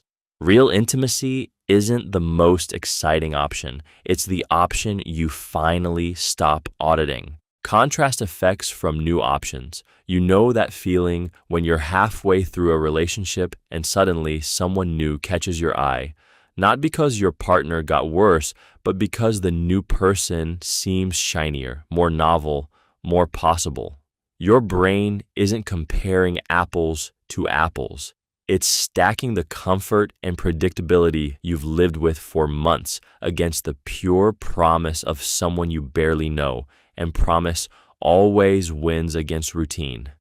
The gap between what is and what might be becomes the only thing you can see. Here's what makes it vicious.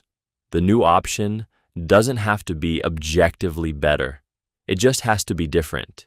Different feels like growth.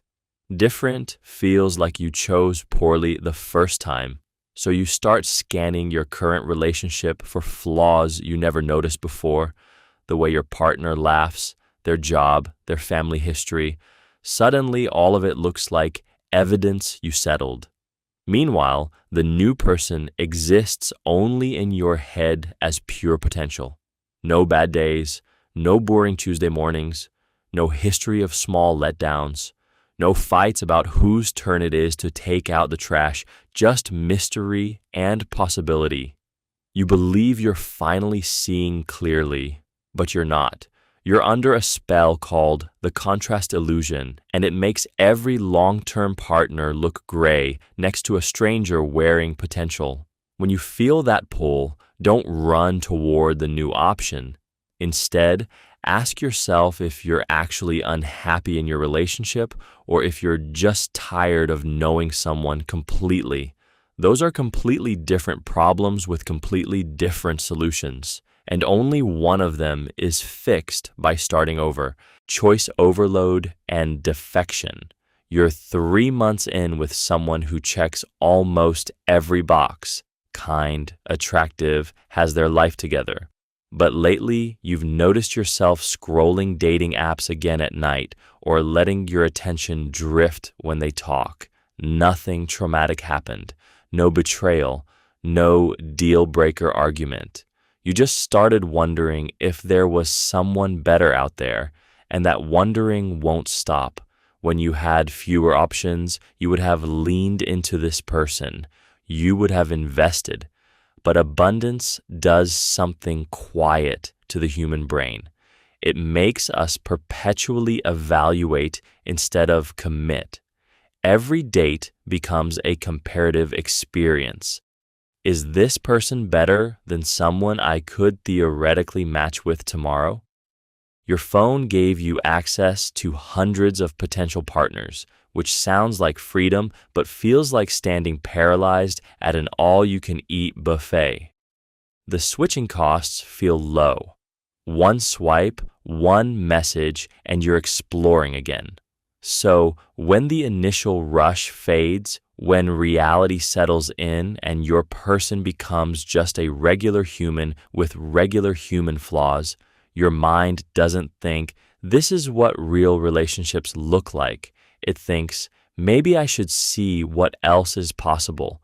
The cruel math, the more options you have, the easier it is to leave. And the easier it is to leave, the harder it is to stay. People defect not because they found something demonstrably better, but because the option to look made staying feel like a choice they had to actively defend. And that defense requires something modern romance hasn't taught us how to do: intentional commitment in a world built for optional browsing.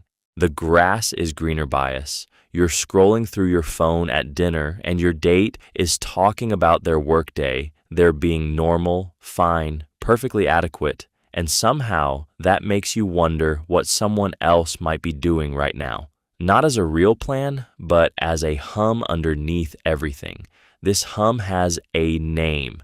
Grass is greener bias. It's the quiet belief that the alternative, the person you haven't met, or the version of love you haven't tried, is probably better than what's sitting across from you. The trap is that this bias doesn't need you to be miserable. It just needs you to be regular, because our brains are wired to spot what's missing in what we have, not to register what's actually working.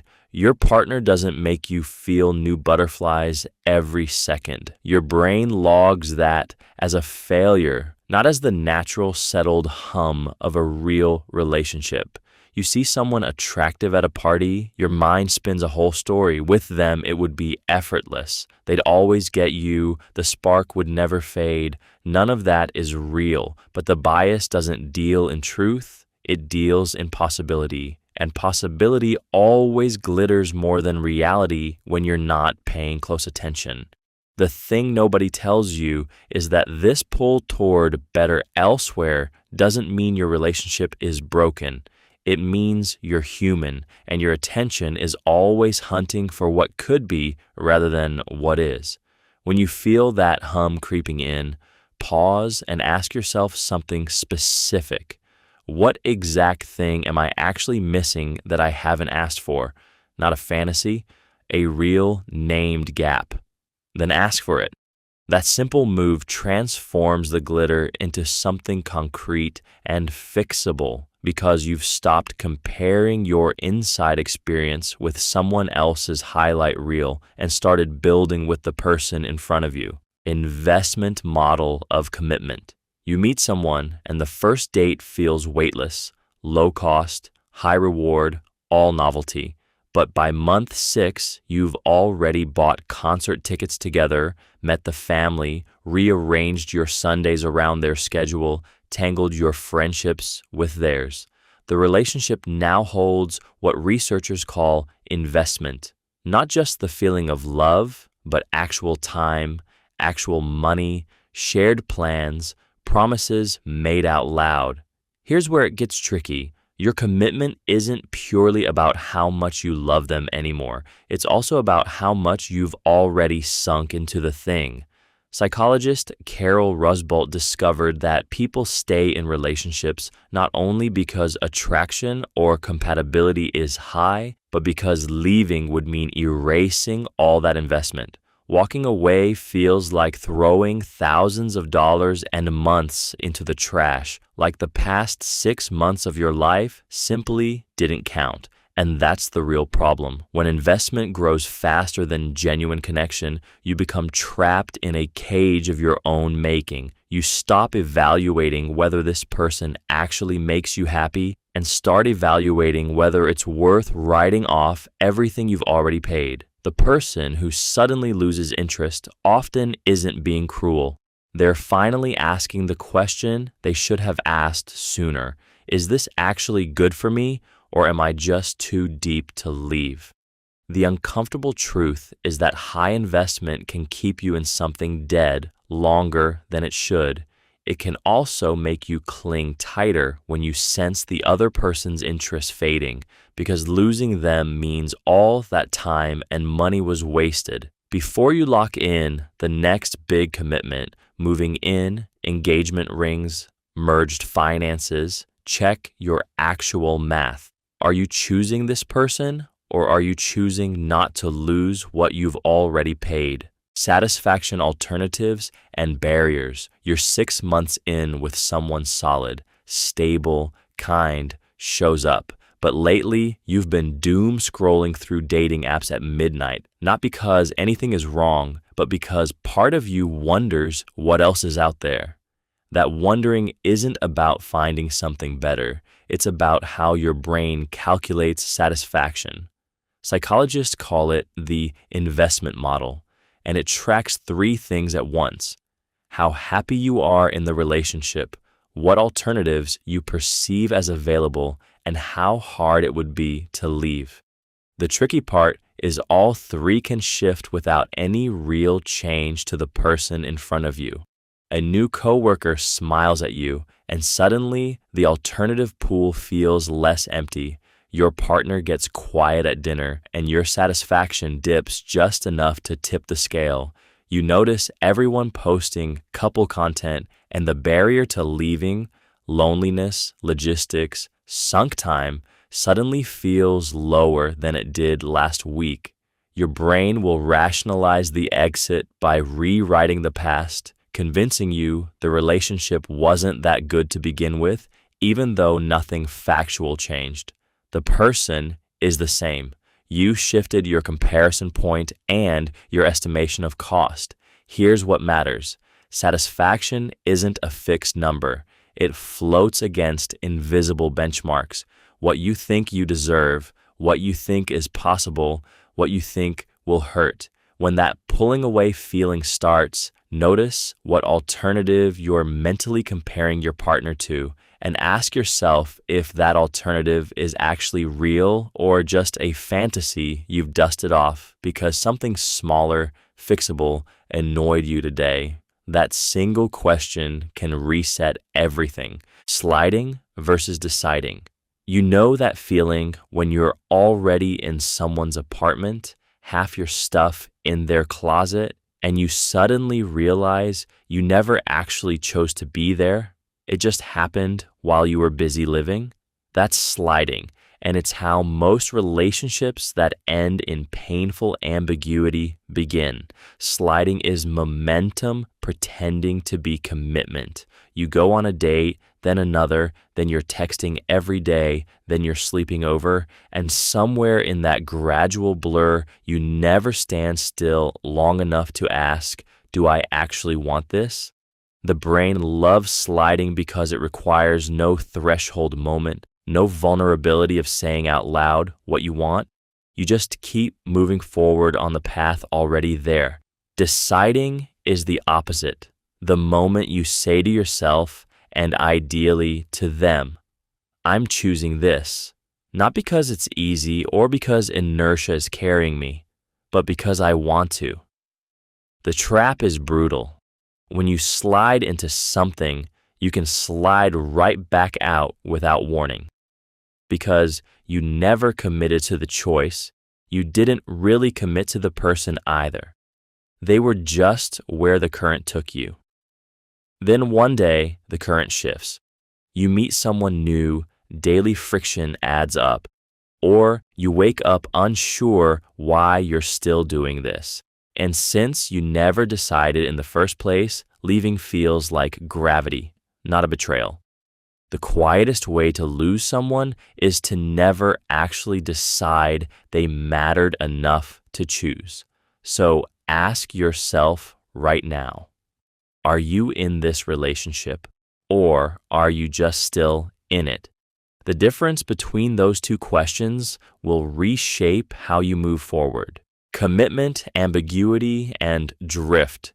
3 months in, things feel good, but neither of you has said what this actually is. Maybe that feels safe at first, no pressure, no awkward conversation, room to breathe. But here's what silently happens in that fog. You and your partner start living in 2 different relationships without knowing it. You think you're dating casually and keeping your exits clear. They think you're building towards something, or vice versa. No one is lying.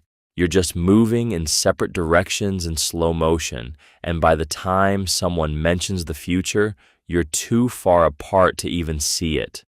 The real damage isn't the unclear label. It's that ambiguity lets both of you make 1,000 tiny decisions. Texting frequency, weekend plans, who you mention to family, based on completely different assumptions about where this goes. When commitment stays unnamed, you're not protecting the relationship from pressure. You're protecting yourself from knowing what you actually want and from having to show up like you mean it. And your partner feels that hesitation, even if they can't name it. They feel like they're chasing someone who hasn't decided yet. So they slow down too, they pull back, they invest less. The drift isn't about falling out of love. It's about 2 people quietly realizing they were never on the same page, and neither of you has the courage to ask. That unsaid thing becomes the thing that ends it. The conversation you're avoiding is the one that could have saved it. Placeholder relationships explained. You know that feeling when you're dating someone and it's fine, genuinely fine, but you're half aware the whole time that this person isn't quite who you're waiting for? That's a placeholder relationship, and it explains more sudden exits than you'd expect. A placeholder isn't about settling in the conscious sense. You're not sitting there thinking, I'll date this person until something better shows up. It's subtler than that. You actually like them. You enjoy the company, the routine, the sex, the stability. But somewhere in your nervous system, you're still auditioning.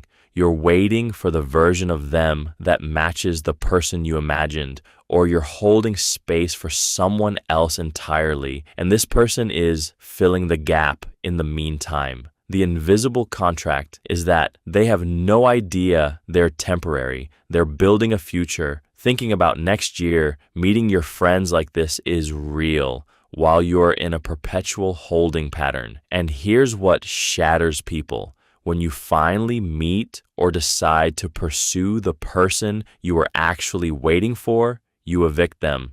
No warning, no slow fade, just sudden clarity that the placeholder has served its purpose. They call it ghosting or vanishing or losing interest overnight. But from their side, it feels like betrayal.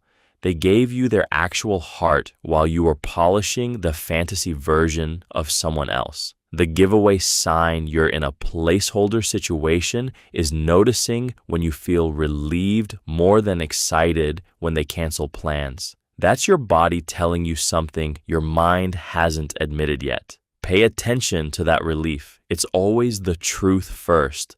The transition partner effect. You know that person who enters a relationship just as they're leaving another, maybe a few weeks of overlap, maybe mere days between breaking one connection and starting fresh.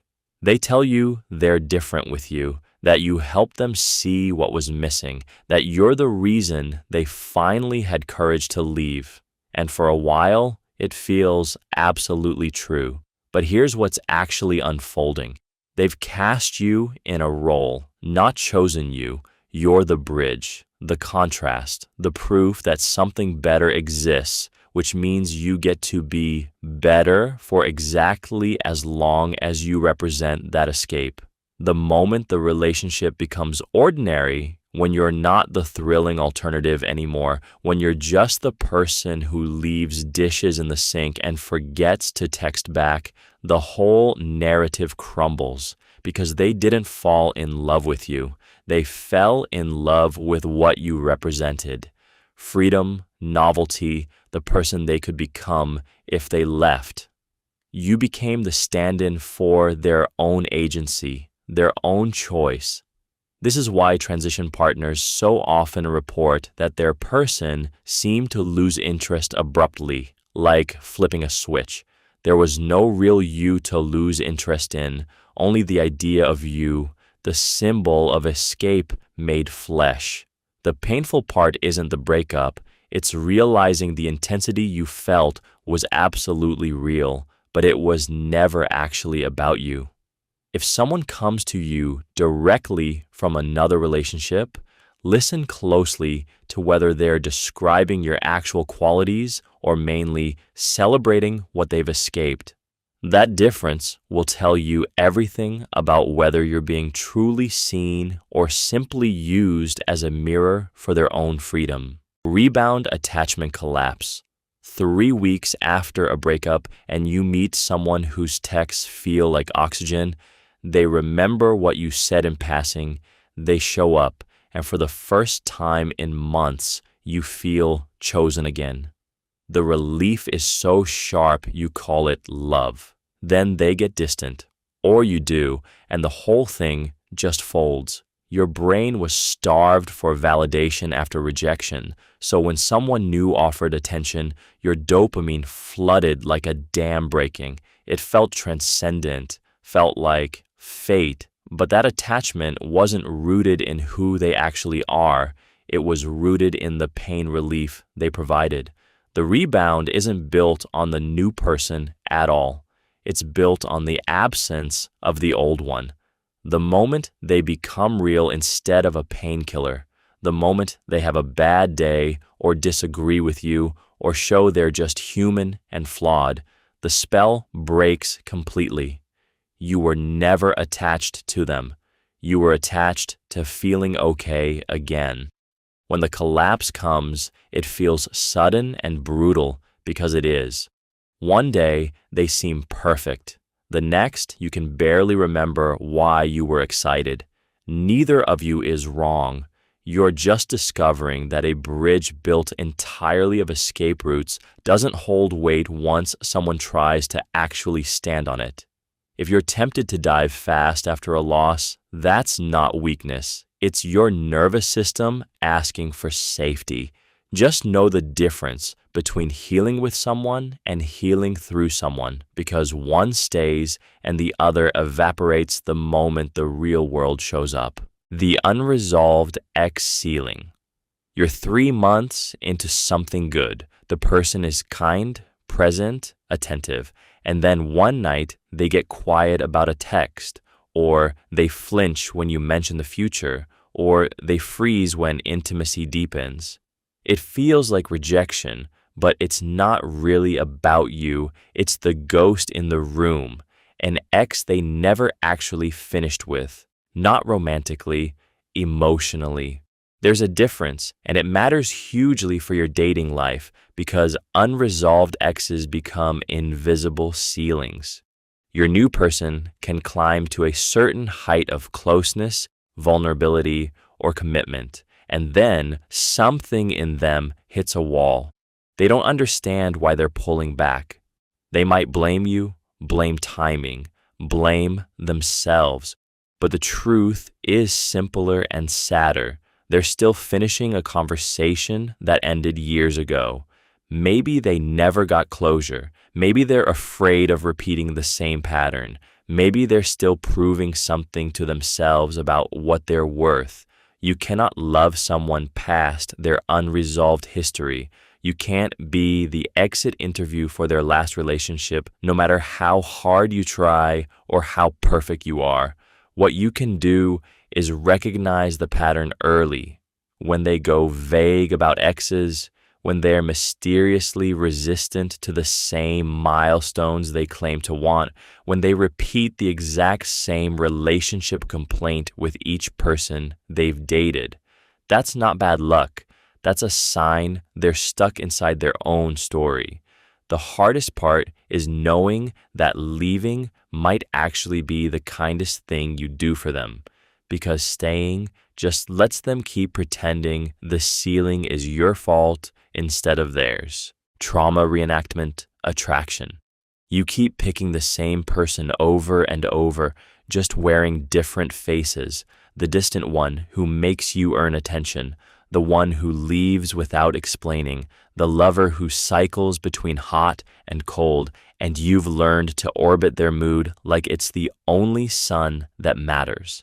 Here's what's happening beneath the surface. Your nervous system learned early what love looked like, and it's still hunting for that exact frequency, even when that frequency was painful. If a parent was unpredictable, you might be magnetically drawn to unpredictable partners because recreating that dynamic feels like getting a second chance to finally fix it, to finally win the game. Except you're not fighting the person in front of you, you're fighting a ghost from years ago. The pull toward familiar pain is so strong because your brain sees it as an opportunity for redemption. If you can just love this person well enough, stay patient enough, understand them deeply enough, maybe this time the ending will be different. Maybe this time they'll stay. But here's the trap. You're not choosing based on who they are or what they can actually give you. You're choosing based on what your past is still trying to resolve. The person you're with becomes a bit like a puppet. You're unconsciously casting them in the role of the one who hurt you, then trying to write a different script. Real partnership can't happen when you're standing in yesterday's theater. The move isn't to blame yourself. It's to notice the pattern and ask what you're actually hunting for when that familiar magnetic pull shows up. Familiarity mistaken for rightness. 8 months in, the relationship has become a warm groove. The jokes land now. You know how they take their coffee, how they move through your apartment, the exact tone their voice takes before they get frustrated. They text you good morning without you asking. The ease is real, and it feels like proof that this works, that you're supposed to be together. But then something small slides in. The way they dismiss your feelings, or how they only ever talk about themselves on dates, or that they've never actually asked about your dream. You feel it, but you swallow it down. It feels ungrateful to question something this comfortable, this familiar, and that's where the trap snaps shut. You've confused repetition with rightness. Comfort is just your nervous system settling into the pattern, which feels like peace, but peace and compatibility are not the same thing. You can be deeply familiar with someone and still be wrong for each other. Familiarity is only neural pathways wearing a groove. The person who dismisses you becomes the person you know. Their emotional distance becomes their style, not a wound you're quietly absorbing. Your critical eye softens because you've already invested, and walking away would mean admitting that investment was wasted. So you stay, confusing "I'm used to this" with "this is good for me." The real move is to check yourself when comfort arrives. Am I staying because this is aligned with who I am, or because starting over feels harder? Because comfort never gets to be your evidence. Only respect, genuine desire, and alignment can be. Attachment wound repetition. You keep picking the same person over and over, just wearing different faces. The emotionally distant partner, the one who disappears when things get close, the person who makes you feel like you're not quite enough, no matter how hard you try. And every time you think this version will be different, that you'll finally crack the code and make them stay. You won't, because you're not actually trying to change them. You're trying to rewrite your first attachment wound, and you're casting someone else in your parent's role without telling them they're in a play they never auditioned for. This is how attachment wounds work. They create a template in your nervous system that feels like home, even when home never felt safe. Your body learned to chase someone who was cold because chasing meant you were still trying, still hoping, still not giving up. Staying present with someone who is fully there feels boring, even suffocating, because it doesn't trigger the desperate energy you learned to call love. So you sabotage it. You pick fights. You create distance. You leave before they can leave you, which feels like control, but is just the wound playing its oldest song. The sticky part is this: you won't break the cycle by finding a better person. You'll break it by finally grieving the person you were trying to heal. Not them, you. The kid who loves someone incapable of loving back, who learned that distance meant devotion. Once you mourn that, you stop needing to prove it in real time with real people. Then, finally, you can choose someone who actually shows up. Nervous system incompatibility. You know that couple where one person is always calm and the other is constantly activated, always ready to argue, always scanning for threat. You might think it's about personality or values, but your nervous system has a very specific opinion on whether that pairing works. Your autonomic nervous system is like an invisible thermostat, and when you're with someone whose thermostat runs fundamentally different from yours, the friction starts early and goes deep. One partner comes home wound tight, needing to decompress by talking through every conflict immediately. The other needs silence, space, maybe a walk alone before they can even look at the problem. Neither is wrong. Their bodies are just running different operating systems. The activated partner feels abandoned when their person goes quiet. The calm partner feels attacked and cornered. Over months, you stop touching. You stop initiating, not because you stopped loving them, because being around them feels like living in a house where the alarm is always slightly going off. This is where a lot of "I just lost interest" actually lives. It's not that attraction died or compatibility dissolved. It's that staying regulated while you're with them became too much work. Your nervous system learned cell by cell that this person equals dysregulation. And attraction, real, embodied attraction, cannot survive when your body treats someone as a threat.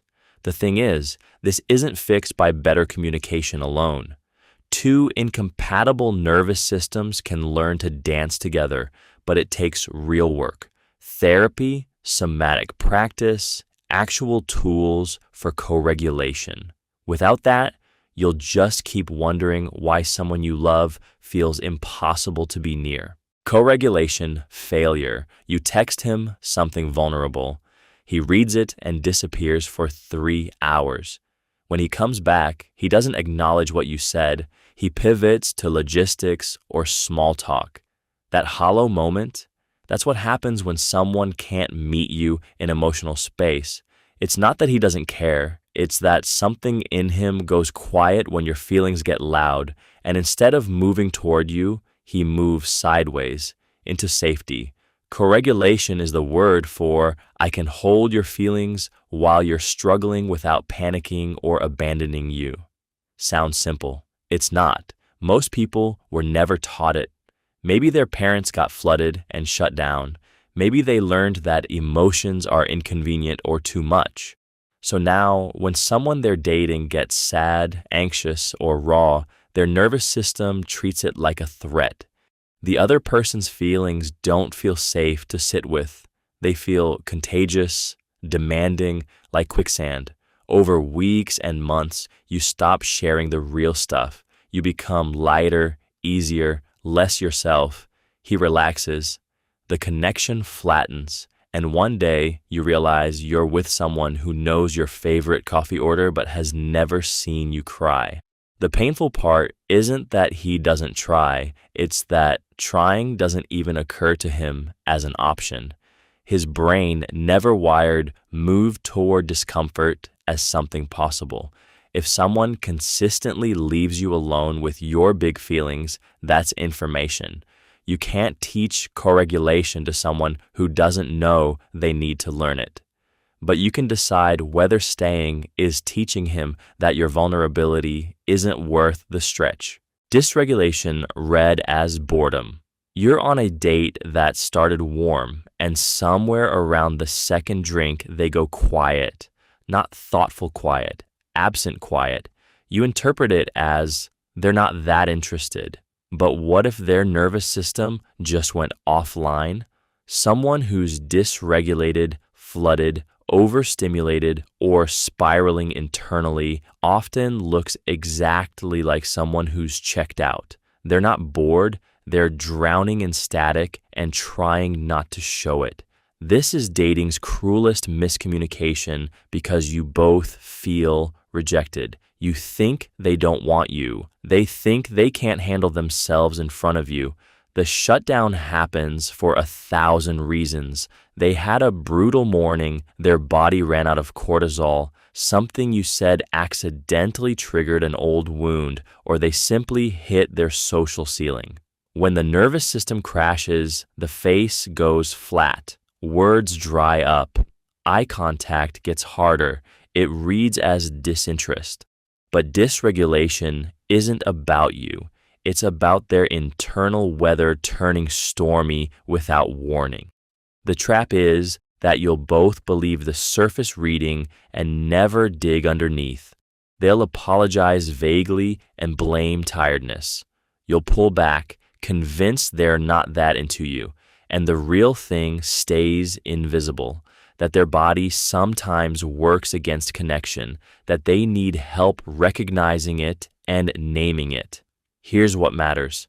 Dysregulated people often can't ask for what they need because they're too busy managing the static inside. If you notice the shift, try something smaller than reassurance. Ask if they're okay, not offended.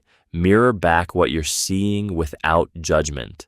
A lot of people don't even know they've gone dysregulated until someone gentle holds up that mirror, and that recognition, being seen without blame, can shift everything that comes next. Emotional labor imbalance. 3 months in, and you notice something small. You're the one asking how their day was, remembering their friend's name, their mom's birthday, the project they worried about last week. You're holding all the threads while they show up when it's convenient. This isn't about who pays for dinner. It's about who's doing the invisible work of keeping the connection alive. Emotional labor is the energy required to recognize, manage, and respond to someone else's feelings. And in relationships, it often lands unevenly. Resentment doesn't announce itself loudly, it creeps in sideways. You stop mentioning the little things because you're tired of being the only one who noticed. You answer their questions with shorter answers because you're not sure they'll ask follow-ups.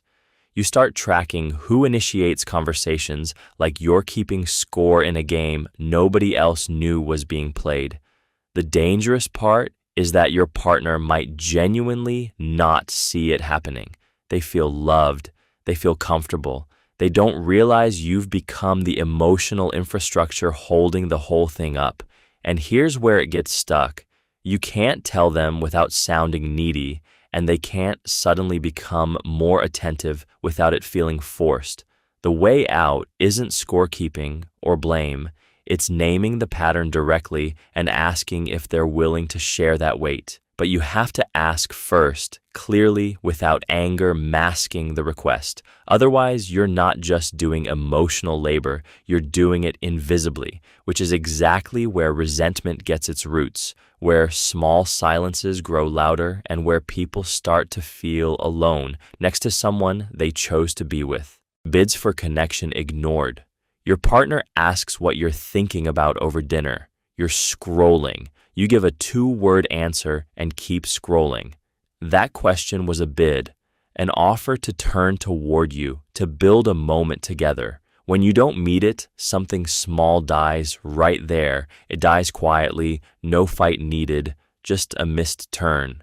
Therapist John Gottman spent decades watching couples, and he found that the ones who separate don't fight more, they ignore bids more. The bid can be anything. A joke you don't laugh at, a story you've heard before so you half listen, a moment of vulnerability you receive with silence because you're tired. Each one feels minor in the moment. Did you see what I sent you? Listen to this. I'm scared about the job interview. When these land in dead air, the person stops reaching. Not immediately, but after enough ignored bids, the reaching gets quieter and quieter until it stops altogether. Then you wonder why they seem distant, why the spark died, why they stopped trying. The trap is that ignoring a bid feels like protecting yourself from connection fatigue, like setting a boundary.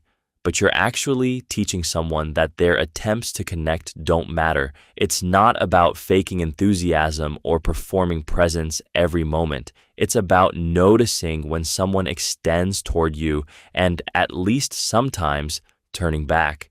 Even a small turn counts. A real glance, a question back. Tell me more. The relationship doesn't die because of the big betrayals as often as it dies from 1,000 tiny rejections disguised as busyness. Turning away accumulation. A small thing happens and you don't say anything. Then another small thing, a canceled plan, a distracted text response, a laugh that didn't quite land, and you stay quiet again. Each silence costs nothing in the moment, but they stack. By week 3 or 4, you're carrying a small tower of unspoken disappointments, and your partner has no idea why you've suddenly gone cold. They just know you're different now, and they'll usually interpret that coldness as a signal that you've lost interest, when really you've been slowly turning away from a dozen tiny cuts they never saw. This is how attraction dies without drama, not in one big fight, but in the quiet accumulation of things you chose not to address. Your nervous system learned early that speaking up wasn't safe or wouldn't work, or would make things worse, so you develop the skill of swallowing. But swallowing creates a gap. The more you swallow, the more distant you become, because distance is how you protect yourself from the pain of being unheard. Your partner feels that distance and assumes they're losing you. They aren't wrong, they are, but not because you stopped loving them, because you stopped trusting them with your real reactions. The antidote isn't to wait until the tower is unbearable and then explode. It's to practice the terrifying small move, naming the small thing while it's still small before it hardens into resentment, not as criticism, just as a real thing that happened and how it landed. That single honest sentence, repeated early and often, is often the difference between slow fade and actual partnership. Stonewalling and emotional flooding. You say something that matters and the person across from you just stays put. Body still there, but face blank, voice flattened, eyes somewhere else entirely. That sudden shutdown is stonewalling, and it happens because their nervous system just declared an emergency you can't see. Here's what most people get wrong. Stonewalling isn't cruelty or indifference. It's a defense mechanism that triggers when emotions flood too fast, when the body registers threat faster than the mind can process it, when someone's nervous system overloads, too much intensity, too many feelings arriving at once, too much noise all at once. The brain does what it's wired to do. It locks down, cuts the power, goes silent. The person stonewalling feels like they're drowning in sensations and emotions they can't even name, so numbness becomes the only exit they can find. You're standing there feeling abandoned, invisible, like your words are bouncing off glass. You read silence as rejection. They're reading their own shutdown as pure survival. Two completely different realities sharing the same room. What makes this pattern so damaging in dating is the feedback loop that follows. You push for connection because you feel shut out and desperate to reach them. They shut down harder because your push feels like an attack on their fragile walls. Each move confirms what the other person already feared, that they're unsafe, unreachable, fundamentally misunderstood by the one person they wanted to understand them. Breaking the cycle means naming what's actually happening. Not meanness, but overwhelm, dressed up as withdrawal. If you're the one stonewalling, learning to signal before you freeze, even just, I need to step back for a bit, keeps the door slightly open instead of letting it slam shut. If you're facing it, softening your approach and genuinely offering space might accomplish what pressure never will, bringing them back awake and present, not locked in survival mode. Contempt as terminal signal. There is a moment in the decline of a relationship where something shifts from disappointment into something much quieter and more final. You stop arguing about the thing. You stop bringing it up. Instead, you notice yourself rolling your eyes when they speak, not loudly, just to yourself. You might even smile a little while doing it, but the smile is hollow. That eye roll, that small facial twitch of dismissal is not frustration. It is contempt. And contempt is almost always the beginning of the end. Psychologist John Gottman spent decades watching couples and found that contempt, that mixture of disgust and superiority, was the single strongest predictor of divorce. Not anger, not even infidelity, contempt. Because anger assumes the other person still matters enough to fight with them. Contempt means you have already decided they don't. When you feel contempt, you are not hurt anymore. You are just done, except you haven't left yet. The dangerous part is how invisible it feels from the inside. You don't think you are being contemptuous. You think you are being realistic, finally seeing them clearly. But what you are actually doing is closing the door on any possibility of real repair. Contempt kills empathy. It makes their vulnerabilities look like weakness, their efforts look like manipulation, and here is what makes it terminal. They can feel it. Even if you never say a word, the contempt radiates out of your body language, your tone, the way you listen or don't. And when someone feels contempted, they either fight back with their own contempt or they leave. Either way, the relationship is over. Negative sentiment override. Your partner brings you coffee in bed and you think they're trying too hard because they feel guilty. They laugh at your joke and you think they're faking it to keep the peace. They plan a weekend trip and you think they're doing this to distract me from whatever they're hiding. Welcome to negative sentiment override. The moment your brain decides that good things don't actually count as good things anymore, they become suspicious. They become proof of something worse. A relationship researcher named John Gottman found this is one of the 4 horsemen of breakups, and it's deadlier than outright fighting because at least fighting is honest. You can recover from a fight. But once you've entered the override mode, your partner's gestures don't land. Flowers become manipulation. Effort becomes evidence. And here's the trap. The more they try, the harder you work to reinterpret it because your narrative has already settled. You are now the detective looking only for clues that confirm guilt. You ignore the coffee, the laughter, the planning because your brain has decided the real story is something darker. The mechanism is exhaustion and disappointment. After enough letdowns, your system stops believing in good signals. It learned that hope hurts, so it builds a filter, but that filter doesn't protect you. It locks you in a prison of your own making. The move, if you're still lucid enough to see it, is to name it out loud. I'm in override mode right now. Not in accusation, just as an observation. Sometimes that pause is enough to let the coffee be coffee again. Fundamental attribution flip. You texts less, so you assume he's losing interest. He texts less because he's stressed at work, but he doesn't think to tell you that. He doesn't tell you because he figures you'd assume the worst anyway. So both of you are now operating inside your own movie about what the other person's silence means.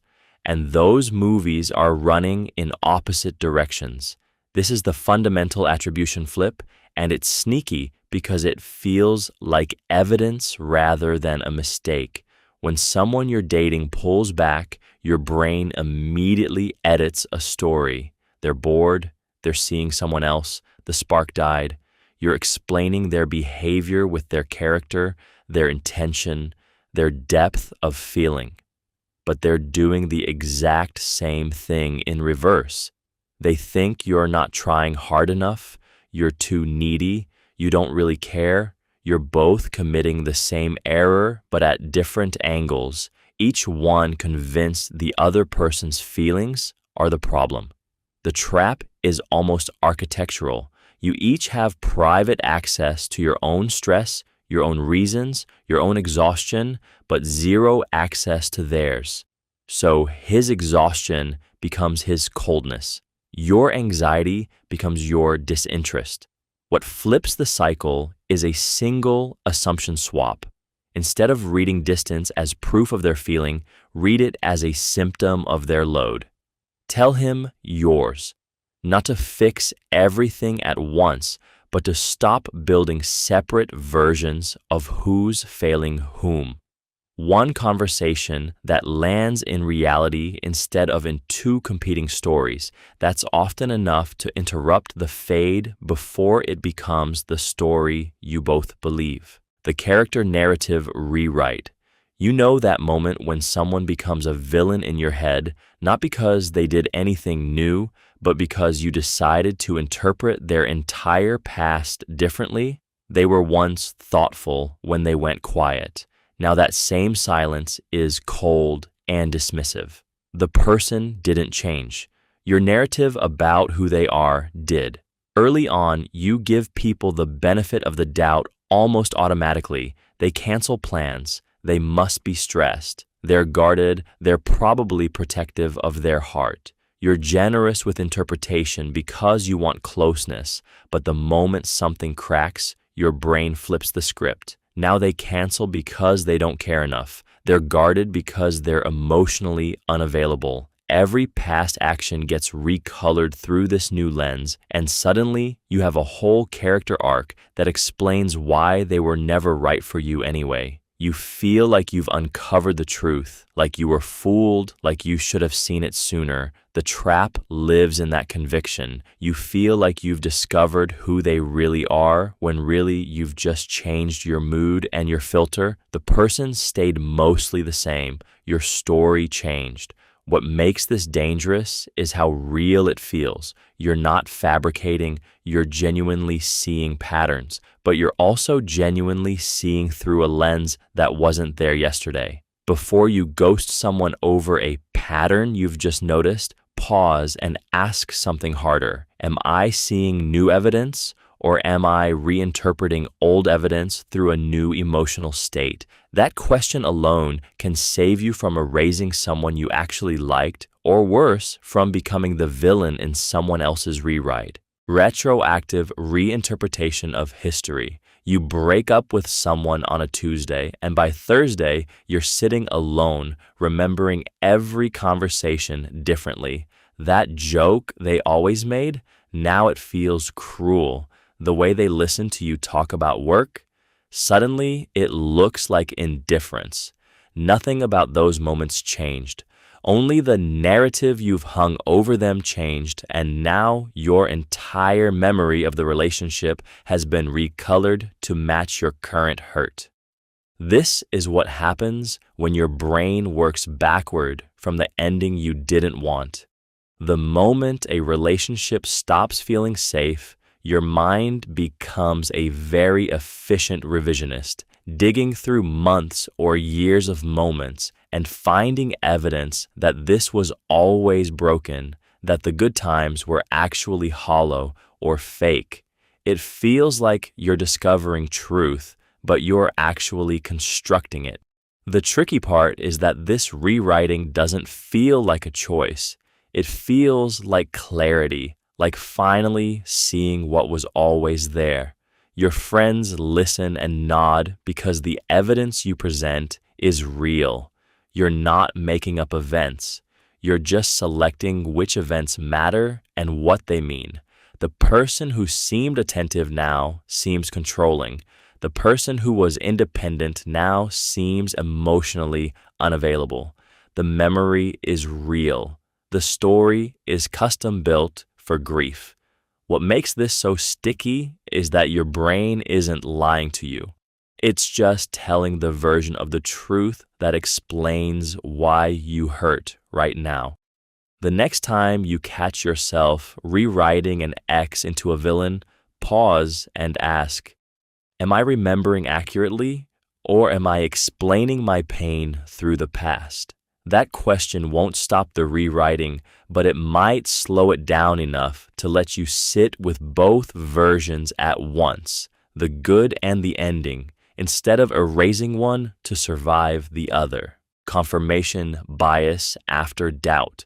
You met someone great. 3 dates in, everything felt easy. Then they take 6 hours to text back and your stomach drops. Suddenly, you're replaying every conversation, noticing the moments they seemed distracted, the way they said maybe instead of definitely. Your brain has switched from collecting evidence they like you to collecting evidence they don't, and it finds it everywhere. A laugh that seemed genuine becomes forced. A compliment becomes polite. The same person doing the same things, but you're reading them through a different lens now.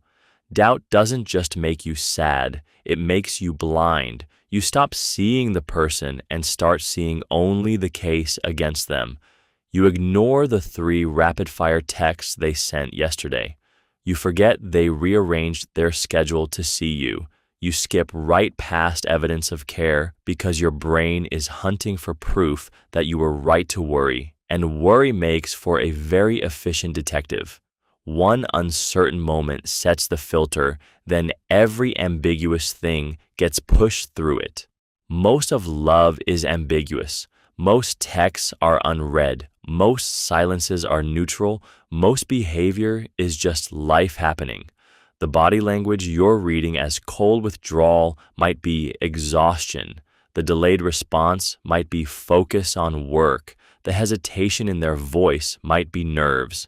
But once doubt has the pen, it rewrites the whole story. So when you feel that shift, when the detective gets hired, ask yourself honestly, am I looking for reasons this works or reasons it doesn't? The answer changes everything you'll see in the days ahead. The doubt tipping point. There's a moment in almost every relationship where doubt stops being a small voice in the corner and becomes the voice running the show. It's not usually dramatic.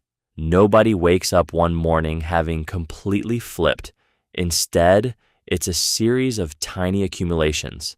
They said they'd call at 7, texted at 7:40. You made a joke that landed flat. They seemed distant last Tuesday.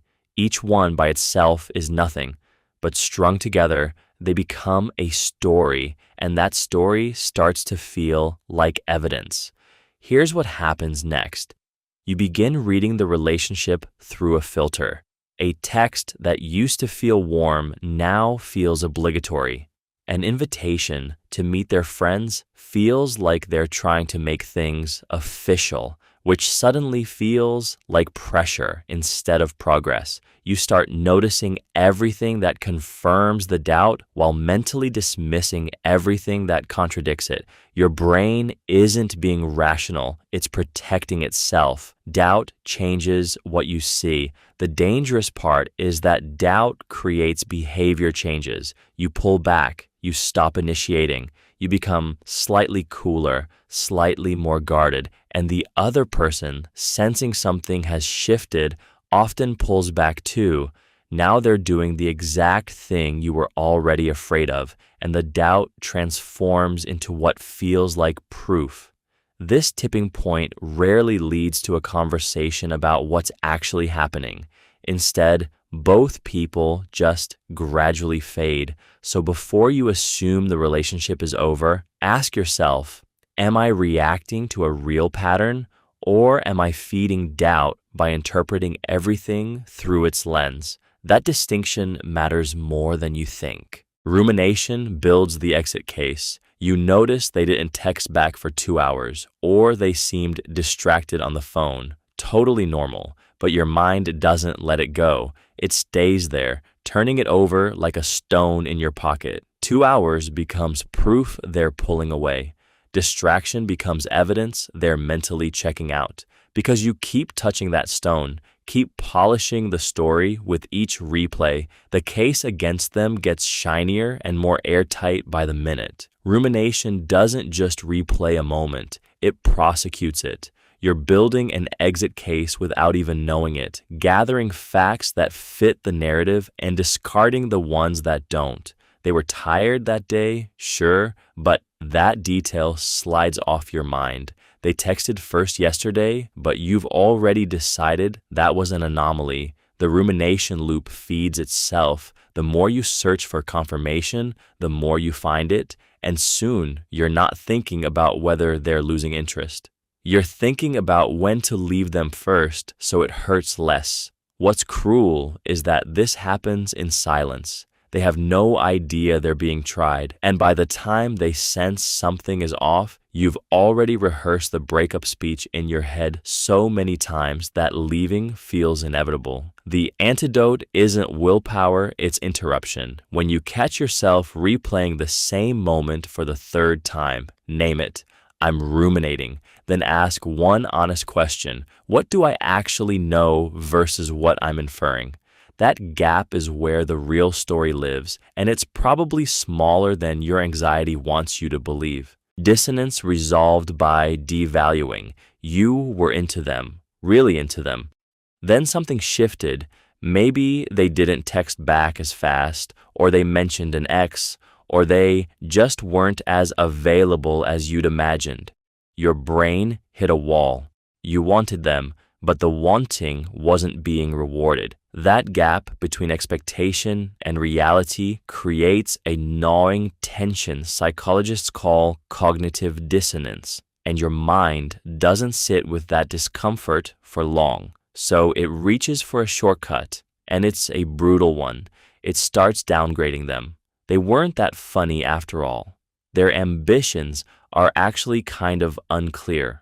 That thing you loved about them, turns out it was shallow. You're not being rational. You're being merciful to yourself. Devaluing them closes the gap between what you wanted and what you're getting by simply lowering what you wanted in the first place. It feels like clarity, like you finally see them for who they are, but it's really just your mind's cleanup crew doing its job faster than you'd like to admit. The trickiest part is how invisible this move feels.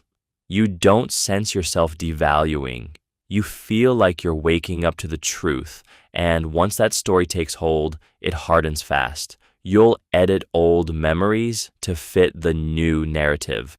That laugh wasn't genuine. That vulnerability was calculated. The person didn't change. Your brain just rewrote them to make the loss hurt less. If you catch yourself suddenly seeing someone as smaller or less worthy after they've let you down, pause. Not to force yourself back into wanting them, but to notice whether you're grieving or rewriting. That difference matters more than you think. Devaluation before departure. You wake up one morning and suddenly notice things you loved about them are now annoying. The way they laugh, the small rituals, the jokes that used to land. It's not that they changed overnight. Something shifted in you, and the shift often starts long before you admit the relationship is over. What psychologists call devaluation is one of the quietest betrayals we perform on people we claim to care about, and it happens almost entirely in the dark. Here's how it typically unfolds. Unconsciously, you start collecting evidence that they're not right for you. A forgotten text becomes proof they don't really listen. A different opinion becomes proof you're fundamentally incompatible. You begin rewriting the relationship's history, suddenly remembering all the small ways they let you down, glazing over the good parts as if they never happened. Your brain is doing the emotional work of leaving before you actually leave, building a case that makes departure feel justified, even necessary. The trap is that this process is almost invisible to you while it's happening. You feel like you're just waking up to the truth, when actually you're actively manufacturing reasons to stop loving someone, and they're watching it happen in real time. They can feel the cooling, the microscopic judgments, the way they've become smaller in your eyes, but they can't fix it because you haven't told them what's really going on. If you notice yourself doing this, pause and ask whether you're evaluating fairly or building an escape route. There's a difference, and the person next to you deserves to know which. Splitting and the idealization crash. You remember 3 months ago when they were perfect, when you couldn't name a single flaw, when everything they did felt like evidence of who they really were, basically a movie character who happened to love you back. Then one day, they did something small, forgot a plan, made a joke that landed wrong, took too long to text. The whole portrait shattered. Now you can't unsee the flaws. The same person who felt like your person suddenly feels like a stranger wearing their face, and you're confused because you didn't actually change your mind. Something fundamental just flipped. That flip is splitting, and it's what happens when your brain stops holding two truths at once and picks a lane instead. Before, you were managing the contradiction. They were great and imperfect, real and idealized. But something triggered you back into black and white thinking, and your mind went all in on the dark side. Here's what makes it stick. It's not about them anymore. It's about your nervous system seeking safety in certainty. Idealization is exhausting because it requires constant mental gymnastics to keep the fantasy intact. The crash feels like relief and devastation tangled together, which is why leaving sometimes feels like freedom, even when you still love them. The real move is catching yourself mid-crash before you act on it, not trying to convince yourself they're still perfect and not burning it all down, but asking what part of the actual human you can genuinely love, apart from the fantasy you projected.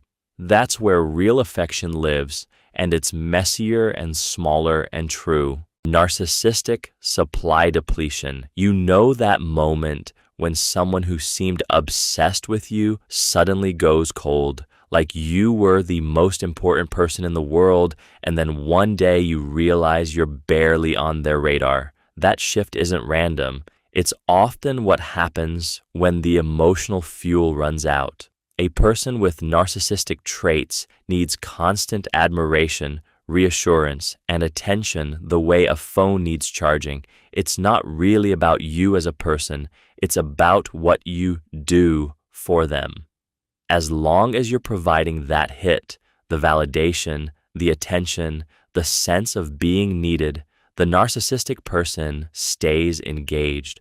But the moment you stop providing it, or worse, the moment you become predictable and boring, something switches. This is narcissistic supply depletion. The well runs dry. You've given everything you had to give, and because the narcissist never saw you as the real prize, just the mechanism that made them feel alive, they move on. Sometimes they cycle back when they're desperate or bored, testing whether you'll jump again. But the core interest isn't coming back unless you can somehow become novel, admiring, or useful again. The painful part isn't that they lost interest in who you are. It's that they never had interest in who you are in the first place. That's why it can feel so arbitrary and sudden. It's not about anything you did wrong. It's about you running out of currency in a system where you were never actually being valued, only consumed. Recognizing this early, before you invest everything, trying to become interesting enough again, might be the most important move you make. Mirroring and identity loss. You've done it without thinking, laughed at a joke that wasn't funny, adopted their taste in music, nodded along to opinions you didn't quite believe. Early dating has this gravity. You naturally orbit their preferences, their rhythm, their way of being in the world. Mirroring is real neuroscience. We sync our nervous systems with people we're attracted to, and it feels good, like belonging, like you're finally on the same frequency. The problem is subtle, but savage. Mirror too long and you forget what you were reflecting to begin with. 6 months in, you realize you've become a supporting character in someone else's story. You don't know what you actually want anymore because you've spent so much energy knowing what they want, anticipating their mood, adjusting your voice, shrinking the parts of you that don't fit their frame. And here's where attraction dies, quietly and without fanfare. People don't lose interest in you because you changed. They lose interest because you stopped being someone real to lose interest in. You became a mirror, and mirrors are convenient, useful, utterly forgettable. They're not compelling. They're not the person someone fell for in the first place. The most magnetic people in long-term relationships are the ones who kept something of themselves separate, untouchable, theirs alone. Not coldness, not game playing, just genuine selfhood underneath. If you're noticing yourself dissolving into someone else's life, the move isn't grand, it's small. One thing this week that is purely yours. One boundary. One, I actually prefer this. Your partner might resist. Mirrors make people comfortable, but the ones worth staying for will remember why they liked you in the first place. because you are someone real, not something to look at and feel better about themselves. The mask maintenance cost. 3 months in and they've gone quiet. The texts come slower. That electric feeling? Now it's polite. And you're searching for the breaking point. What fight? What moment? What betrayal? But there isn't one. They just seem worn down. What you're seeing isn't the end of attraction. It's someone running out of fuel for the performance. Early dating is a production. Both of you are curating. You laugh louder, dress sharper, sand down the anxious parts, the needy parts, the parts that feel too much. That version of you is exhausting to sustain. For a few weeks, it feels easy, maybe 2 months if you're riding adrenaline. But somewhere around month 4 or 5, the mask stops being worth the energy. Your nervous system gets tired. You stop texting first because vulnerability might shatter the image you built. You get shorter in your replies because a real answer, tired, confused, overwhelmed, might not fit the person they think you are. Then something subtle happens. They feel your withdrawal and assume it's about them. They think you've lost interest when really you've just run out of steam pretending. The couples who survive this phase are almost always the ones who drop the mask early, sometimes awkwardly. They show up tired or anxious or real, and the other person doesn't flee. Permission to be human spreads like relief. If you feel yourself fading around month 3 or 4, try something that feels reckless. Show up a little less polished. Let them see the cost of the performance. Real connection isn't built on your highlight reel. It's built on someone choosing to stay when they see what's actually there. Impression management fatigue. You know that moment when you've been on your best behavior for hours, polished, funny, attentive, and then you get home and collapse like someone pulled your batteries out? That's not weakness. That's impression management fatigue, and it's the invisible assassin of attraction. In early dating, you're curating, not lying, but performing, laughing louder at their jokes, editing thoughts before speaking, sitting a certain way, phone face down. You're managing the impression they form, and it takes real, measurable energy that depletes your nervous system. Adrenaline and novelty mask the cost at first, but around week 4 or 6, something shifts. The same careful presence that felt romantic now feels suffocating. You start canceling. You're tired. You withdraw without knowing why, really experiencing burnout from a version of yourself that isn't sustainable. Here's where it stings. Your date senses the shift immediately. They feel you pulling back, but interpret it as losing interest in them, not as nervous system fatigue.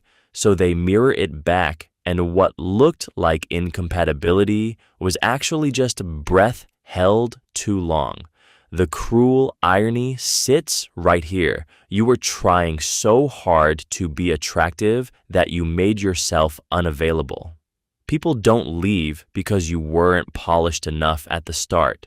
They leave because the gap between performed self and actual self grows too wide, and crossing it alone feels impossible. The ones who last are those who relax into imperfection earlier, who let tiredness and realness show before the canyon opens. Authenticity isn't a luxury you earn after proving yourself worthy. It's the only thing that actually survives the distance when the performance finally stops. Self-monitoring exhaustion. You know that feeling around week 3 or 4 when you suddenly can't remember why you felt so alive? The texts still happen, the dates still happen, but something inside you has gone quiet. You're not falling out of love. You're running on empty from pretending to be the version of yourself you think they want. That performance, that constant editing of your laugh, your opinions, the way you sit, how much you eat on a date. That's self-monitoring, and it's a muscle. Like any muscle, it gets tired. Early attraction lives on novelty and adrenaline, so the performing doesn't feel like work at first. It feels like being careful, being sexy, being the right amount of funny. But as weeks pass and the novelty wears off, keeping that show running becomes the background noise of every interaction. You're checking yourself mid-sentence. You're wondering if your real thoughts are the ones they'll actually like. You're managing their impression of you while simultaneously trying to feel something genuine. That's a split attention that exhausts the nervous system. By month 2 or 3, some people ghost or pull away not because the other person is wrong, but because staying present with someone while performing for them is unsustainable. The self you've been projecting hasn't actually been in the room, so there's nothing real accumulating between you. The antidote isn't less caution, it's gradual lowering of the mask. Let them see the small, weird thought. Make the imperfect joke. The ones who stick around aren't the ones you performed hardest for. They're the ones you finally exhaled around. Authenticity leakage over time. You know that feeling when you've been pretending to like the same music as someone for weeks, and then you slip and mention a song you actually love, and they look at you like you just revealed you're a different person? That crack is authenticity leakage. The moment the version of yourself you've been performing contradicts the version you've been showing. Here's what kills the connection. People don't fall out of love because you're imperfect. They fall out of love because you're inconsistent. Early on, you're careful. You laugh at jokes that don't land. You agree about favorite foods. You keep your weirdness locked away. But you can't sustain that forever. Your actual self has too much gravity. It seeps through in small ways. A joke meaner than they expected. A reaction to their story that doesn't match who you've been. An opinion about how they handled something that reveals you've been quietly disagreeing the whole time. What starts as, "I didn't know that about you," becomes, "I don't know who you are." The real damage isn't the new information itself. It's what that information means you were doing all along. If you've been hiding parts of yourself, every contradiction feels like you betrayed the entire relationship, not just surprised them. The deeper trap is that you can feel them pulling back and have no idea why, because you're still performing the same careful version. Meanwhile, they're seeing the real you leak through and wondering who they fell for. So the move is backwards. Show more of your real self earlier, weird jokes and all, real opinions included, actual tastes laid out. Yes, it's scarier. Yes, they might leave sooner, but the ones who actually stay won't eventually vanish because they finally discovered who you are underneath the careful performance. That's the person worth keeping around. Value mismatch surfacing late. You've been together 8 months, maybe longer. Everything felt aligned. Same humor, easy rhythms, compatible life plans. Then one evening, they mention wanting kids by 32, and you realize you've never actually asked.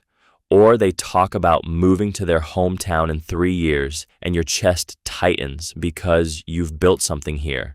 Suddenly, the person who felt like the one feels like a stranger who shares your bed.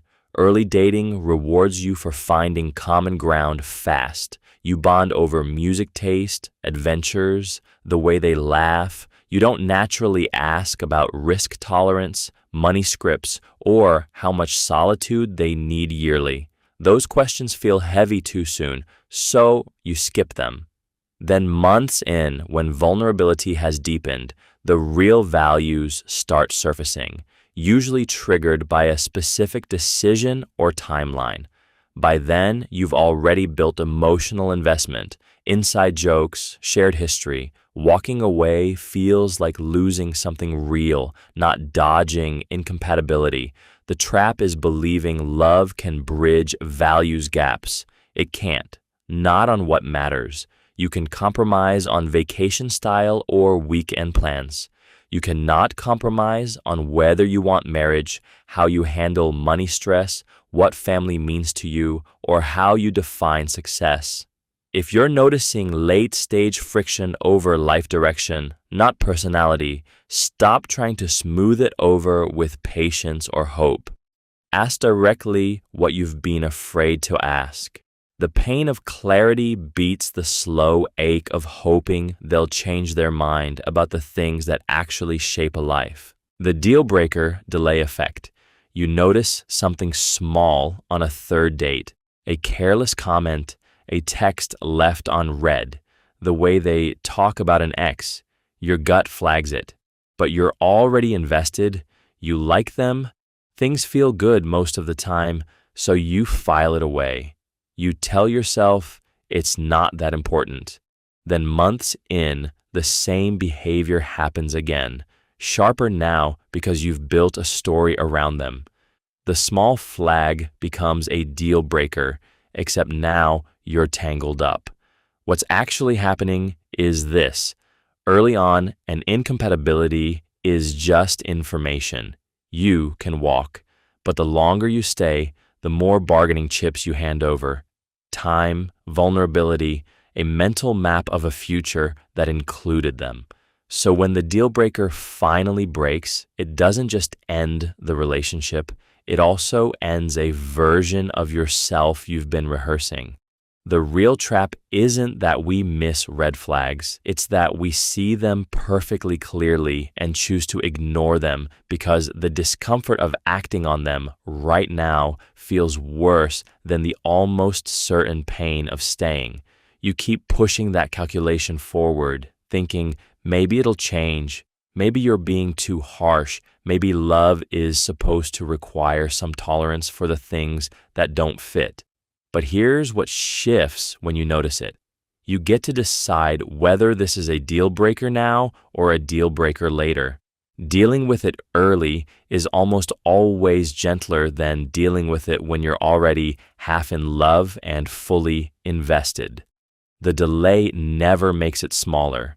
It only makes it heavier, and it turns a clean exit into a raw untangling that costs you more than just time. Sexual desire and novelty coupling. Think back to the first time you felt real chemistry with someone, that electric pull that kept you awake at night. Part of what made it electric was the not knowing. Every gesture felt loaded. Every text might mean something. Your nervous system flooded with dopamine because your brain couldn't predict what would happen next. Now fast forward 2 years. Same person, same body, same routine. You can anticipate their moves, know what they'll say, know what happens next. And somewhere in that predictability, the desire softens. This isn't a failure of love. It's neurobiology. Your brain stops releasing dopamine when something becomes routine, no matter how good it is. That reward hit comes from novelty, not familiarity. Your nervous system doesn't care how much you love someone if it already knows the plot. Most people blame themselves or their partner for this shift, when what's actually happening is their brain has filed the relationship under known instead of unknown. Some couples crack this by creating small ruptures, new settings, different timing, conversations that dig into corners they haven't explored. Not because they're faking excitement, but because they're genuinely encountering something fresh, something they haven't metabolized yet. It doesn't have to be elaborate, a different room, a question you've never asked, a boundary you've never tested. The thing that kills desire faster than monotony is feeling like there's nothing left to discover. The thing that revives it, even quietly, is remembering that you're both still changing, still hiding, still becoming. That simple awareness that you don't actually know everything can shift the charge back on. Desire needs distance. You watch them pull back and the panic is instant. Text more, explain yourself, close the gap before it swallows you whole. But what if that gap is what kept them interested in the first place? You want someone because you don't have them yet. The mystery, the uncertainty, the waiting for their reply, that's the engine running underneath everything. Once you have unlimited access, once they're always there, once you can predict their next move, something shifts in the chemistry. Desire isn't built on certainty, it's built on anticipation. Feel the difference. When someone's suddenly unavailable after texting all day, that sting of absence hits different, doesn't it? That slight jealousy, that wondering what they're doing, that's not insecurity talking. That's your brain recognizing the thing you want has moved just out of reach.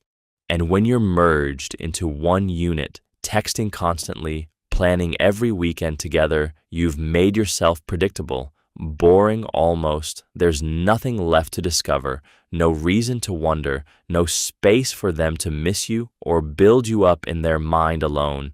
Distance doesn't ruin connections, it protects them. It's the breathing room that keeps desire alive. This isn't about games or vanishing. It's about having your own life, your own time that isn't negotiable, your own interests they can't absorb. Sometimes taking 12 hours to reply.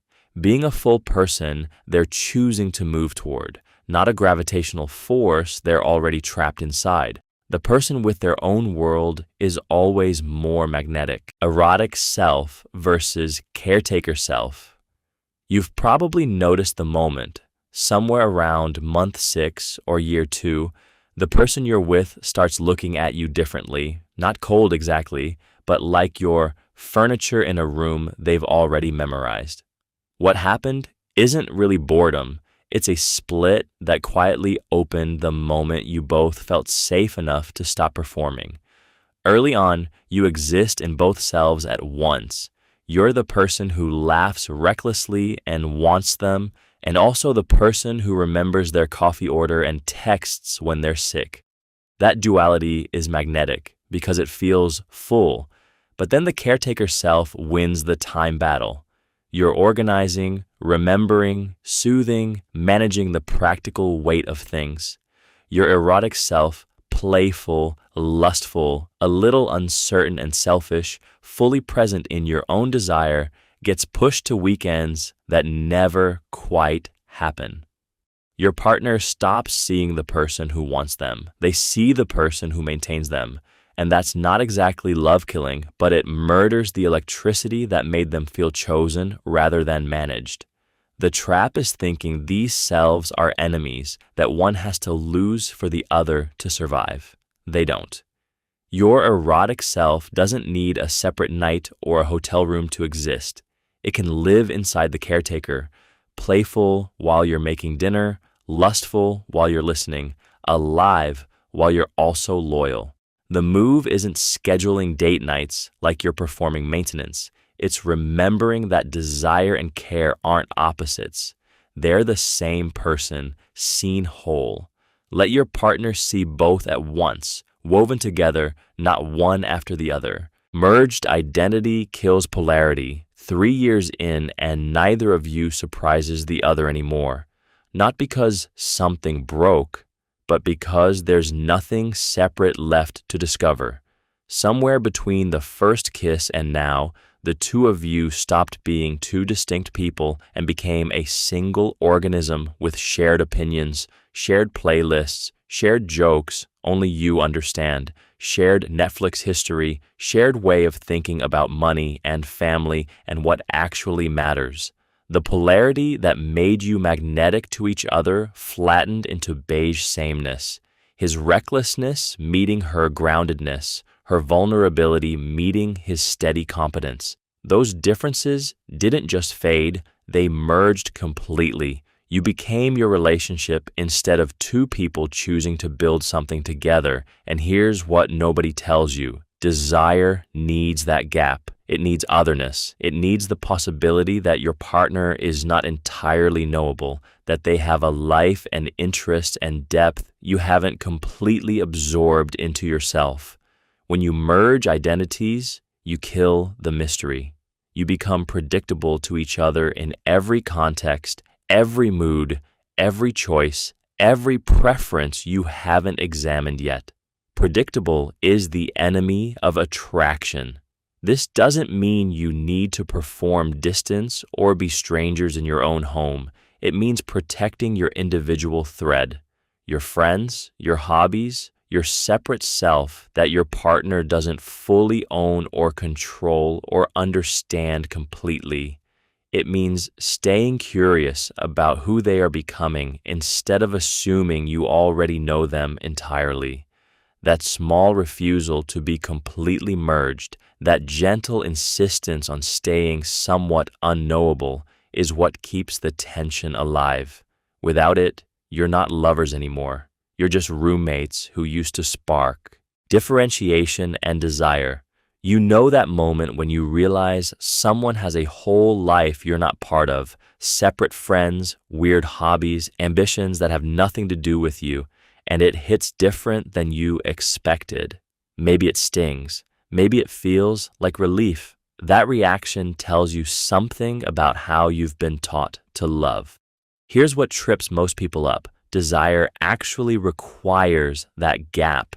It thrives on not knowing someone completely, on the space between two separate humans who happen to choose each other deliberately, not by default. When you're with someone fully individuated, who keeps their own projects, their own friendships, their own refusal to perform just to make you comfortable, you stay curious, you keep reaching, you don't slide into the predictability trap where attraction evaporates because there's nothing left to discover. The reverse hits harder and faster. Someone stops doing their own thing, starts abandoning friends, merges their whole identity into the relationship, and suddenly you're not chasing them anymore. You're bored, not because you wanted them distant, but because desire lives in the unknown space between two whole people, not in the suffocation of total merger. The people who stay interesting are usually the ones being pursued, not the ones pursuing relentlessly. If you've caught yourself pulling away when someone became too available or too merged with you, you're not cruel. You're responding to something honest, the death of mystery in attraction. The fix isn't withdrawal or games.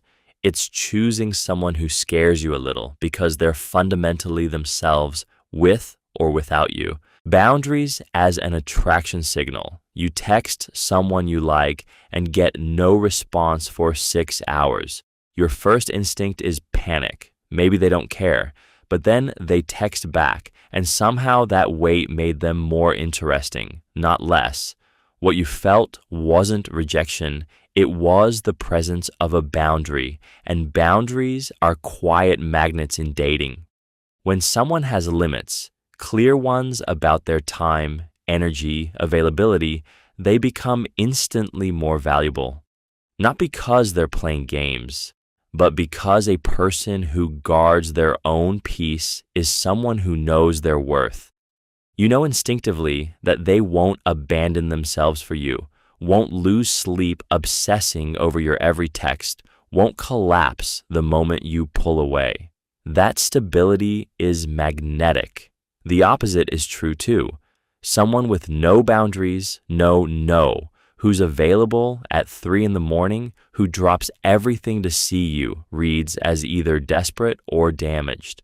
Your brain notices. It doesn't feel like devotion, it feels like warning. A boundary isn't rejection dressed up as self-respect. It's proof that the person has a life beyond you. They have standards for how they're treated. They keep promises to themselves. In dating, that's the signal saying, I'm worth keeping around because I won't settle for crumbs either. The strange math of attraction rewards scarcity, not surplus. The counterintuitive move is this. Your attractiveness doesn't increase when you become more available. It increases when you become less available for the wrong things. Set a boundary, keep it, and watch how the right person responds with more respect, not less. The ones who shrink away when you say no, they were never yours to keep. Mystery from having a life. The person who texts you back in 3 hours instead of 3 minutes is doing something, working, with friends, or just not glued to their phone like it's oxygen. Something in you registers that as proof they have a world that doesn't include you in every frame. And weirdly, that's magnetic. There's a gravitational pull in unavailability we rarely name out loud. You know that friend who is always busy, always running between 3 different things, never available on demand? People chase them, the one who keeps their phone in another room, mysteriously attractive. It's not cruelty and it's not games. It's just what happens when someone has a full life. They become harder to solve. You can't predict when they'll text. You don't know what they're thinking about because they're thinking about 1,000 other things. There's no script, no pattern to memorize. That uncertainty hooks us. We want to prove we matter enough to interrupt their orbit. The trap is thinking you have to fake this through strategy or distance games. You don't. A real life, actual hobbies, actual friends, actual ambitions that have nothing to do with whether someone likes you back isn't a tactic. It's just living, but it carries that exact side effect all the advice books tell you to manufacture. You become less available, less predictable, and somehow more wanted. The person always ready, always checking if you're happy, easy to take for granted. The one with somewhere else to be, you notice them. So, the real move isn't learning to play hard to get. It's building something real enough that your own unavailability becomes natural. Self-expansion theory of love. You know that feeling when your person becomes predictable, almost background noise to your days? That's not necessarily love dying. It might be something sharper and stranger. You've stopped expanding. Self-expansion theory says we're drawn to people who make us bigger, not metaphorically, neurologically.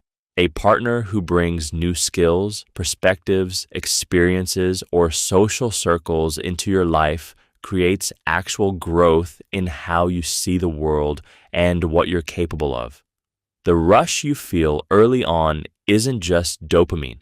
It's the high of becoming someone new. You're learning their language, their city, their friends, their dreams. You're acquiring entire new territories of experience. Then, 6 months or 3 years in, the newness stops feeding you. You've learned their moves. You know how they'll react. The expansion halts, and suddenly you feel bored or trapped. Here's where most people slip. They blame the person instead of the pattern. Boredom doesn't mean the partner is wrong. It often means you two have stopped growing together. The couples who stay genuinely engaged tend to be deliberate about this. They keep creating conditions for mutual expansion. Travel that scares you both. Learning something entirely new together. Meeting each other's vulnerabilities as fresh ground, not repeated territory. Taking on a project neither of you has tried before. If you're feeling the pull away from someone, pause before you reach for the exit. Ask whether you two are still expanding or if you've settled into a comfortable, stagnant loop. The fix isn't switching partners, it's switching the mode you're in together. Novelty and growth aren't luxuries, they're the actual fuel that keeps attraction alive. Growth, stagnation, and drift. There's a moment about 2 years into most relationships where the novelty quiets down and you're standing in your own familiar kitchen with someone you promised to keep wanting. You realize you haven't asked them a real question in weeks, not a surface one about their day, but something that cracks open who they're becoming. That gap between who they were and who they're still trying to be is where interest goes to die. The person you fell for wasn't a finished product. They were momentum, direction, the feeling of someone still unfolding. When both of you stop that work, when you've learned each other's patterns so well that surprises disappear, the relationship stops feeling safe. It feels like a closed loop. You start checking your phone more during their stories. They laugh less at your jokes, not because you've stopped loving each other, but because growth is the only real aphrodisiac in a long-term bond, and stagnation tastes like resignation. The fix isn't another vacation or more sex, though those help. It's active, deliberate becoming. You have to grow into someone new while standing next to them, and you have to notice when they do the same. Ask them what terrifies them now. Learn their new dreams. Watch them change their mind about something they've held for years. Let them watch you do it too. Drift feels like it happens to you, but it's actually built one small refusal at a time. The refusal to be curious, to evolve, to demand more of yourself. The way to keep someone close is to let them move forward and insist on your own forward movement too. Boredom is unmet self-expansion. You're 3 months into a relationship. The sex is still good. They're kind. You like them. And yet, you feel the slow leak of something, a restlessness that has nothing to do with whether they're wrong for you. You scroll their Instagram and feel nothing. Their stories feel small. You catch yourself wondering what your ex is up to, not because you want them back, but because at least that felt like something. What you're actually experiencing isn't that your partner is boring. It's that you are bored, which is different. Boredom isn't about the other person. It's about what you're not becoming. The human nervous system has a hunger that has almost nothing to do with comfort or companionship. It needs novelty, challenge, discovery. It needs to collide with something that stretches it, that makes it stronger or smarter or braver than it was yesterday. When you're with someone and the relationship becomes predictable, when you can guess their jokes before they land, when sex follows the same shape, when conversations circle the same safe topics, your nervous system starts to whisper, not "get out," just "there's nothing here for you anymore." That whisper is so easy to misread as "they're not enough," when what it's really saying is "you're not growing." The dangerous part is that boredom can feel like a reason to leave, when sometimes it's actually an invitation to build something harder together. Before you follow the restlessness out, ask yourself, am I bored because they stopped expanding or because I stopped trying to expand with them? The difference might change everything. The Zeigarnik effect in texting. You send a text that ends mid-thought. So I was thinking about what you said, and I realized something about, and then nothing. Radio silence from you. Watch what happens in their mind. They will think about that sentence all day. They'll refresh their messages. They'll wonder what you were about to say. The incompleteness creates a little itch that only completion can scratch, and your person is now caught in a loop of anticipation. That's the Zeigarnik effect. Our brains are wired to remember unfinished things better than finished ones. When something stays open, it demands mental energy. When it closes, that energy gets released, and we let it go. In dating, this becomes a weapon without you meaning it to be one. A text that trails off, a story you don't finish, a question you leave hanging. These are not accidents in a conversation. They are hooks. But here's where most people fumble. They think the effect only works when you're being coy. The real trap is assuming that dangling things keep desire alive. Sometimes it does. Often it builds frustration instead. Someone can't stop thinking about you, yes, but they can also start resenting the feeling of being toyed with, of never getting the full picture.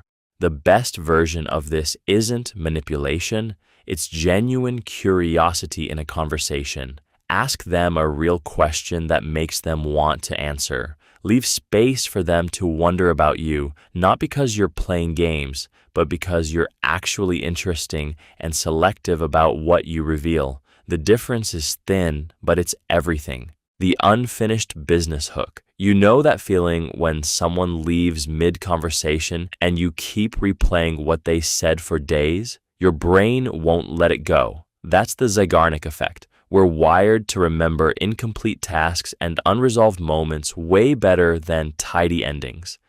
In dating, this becomes almost magnetic. When someone disappears midway through getting to know you, you don't grieve the relationship that was. You obsess over the one that could have been. The story stays open. Your mind keeps writing it, and that absence becomes louder than presence ever was. Here's where it gets tricky. People sometimes weaponize this without even knowing it. They keep you hanging just enough. A text every 2 weeks, a half-committed plan, just enough crumbs to keep you wondering and reaching, because uncertainty keeps you hooked harder than rejection ever could. Rejection ends the story. Unfinished business keeps you inside it, imagining and hoping and checking your phone. This is why ghosting or slow fading hits so differently than a clean break. A person who says, "I'm not ready for this," gives you closure. Someone who simply trails off leaves you suspended, still writing their lines, still waiting for the scene that explains it all. The thing nobody tells you is that you can't wait for them to finish the sentence. You have to write the ending yourself. Not out of closure porn or toxic positivity, but out of pure self-respect. You have to decide what you believe about what happened and what you actually deserve next, and then live that version instead of the one still waiting by the phone. Peak end memory of dates. You know that feeling when a date ends badly and you replay the whole evening as a disaster? The appetizer was fine, the conversation flowed, they laughed at your jokes, and then the check came and they seemed distracted. And suddenly the entire night feels ruined in retrospect. That's peak end memory at work, and it's worth understanding because it shapes whether someone remembers you fondly or forgets the whole experience entirely. Your brain doesn't record dates like a film camera. It edits them ruthlessly. It takes the single most intense moment, the peak, and the final moment, the end. And those two data points become the story of what happened. Everything in the middle gets compressed and filed away like it barely happened. A single awkward silence at the dessert course can overshadow 45 minutes of genuine connection. A rushed goodbye because one of you was stressed about a ride can make someone feel like the whole vibe was off, even if most of the night was warm. People aren't lying when they say something felt off or I wasn't feeling it. They experienced a real emotional peak or end, and their brain filed it under, this is what this person feels like to be around. So if you want someone to actually remember a good date, protect the ending with real intention. Don't let logistics fall apart. Don't check your phone. Don't fade out. Make the last thing you say or do the one they'll anchor to when they're alone later. Because you're not fighting for the hour. You're fighting for the final 5 minutes and whatever moment made their chest tighten or made them feel seen. The middle sections blur into nothing. The bookends are what they'll carry home and text their friends about. Ghosting as conflict avoidance. There's a moment when most relationships demand someone say something hard. This isn't working for me, or I don't see a future here. It's uncomfortable, potentially tears, sitting with their disappointment face to face. So instead, some people vanish. No text, no call, no explanation, just silence. The person left behind feels erased, but the ghost rarely starts there. they start somewhere quieter, pure, unadulterated fear of conflict. Conflict is genuinely dangerous in some homes. If you grew up watching anger detonate or learned that disagreement meant abandonment, then telling someone you want to leave triggers something primal. Your nervous system doesn't know the difference between a difficult conversation and a real threat. So, your brain offers an escape hatch. Disappear before the volcano erupts, before you see their pain, before you have to defend your own needs and risk rejection. The ghost isn't thinking anymore. They're running on ancient wiring that says vanishing keeps you safe. The ghosted person experiences this as callous, which it is, but the ghost often isn't being cruel on purpose. They're being conflict avoidant in the cruelest possible way, which paradoxically causes far more pain than honesty ever would. Avoiding a hard 10-minute conversation creates weeks of confusion, self-doubt, and unanswered questions that burrow deep. One person gets temporary discomfort. The other gets a mystery that eats them alive, replaying their own flaws instead of understanding what actually happened. If you've ghosted, this is worth examining without shame, not to punish yourself, but to notice the exact moment your nervous system hijacked you. Next time you feel that urge to vanish, pause and ask, what am I actually afraid will happen if I speak? Usually, the fear is smaller than silence suggests, and the cost of disappearing is infinitely larger.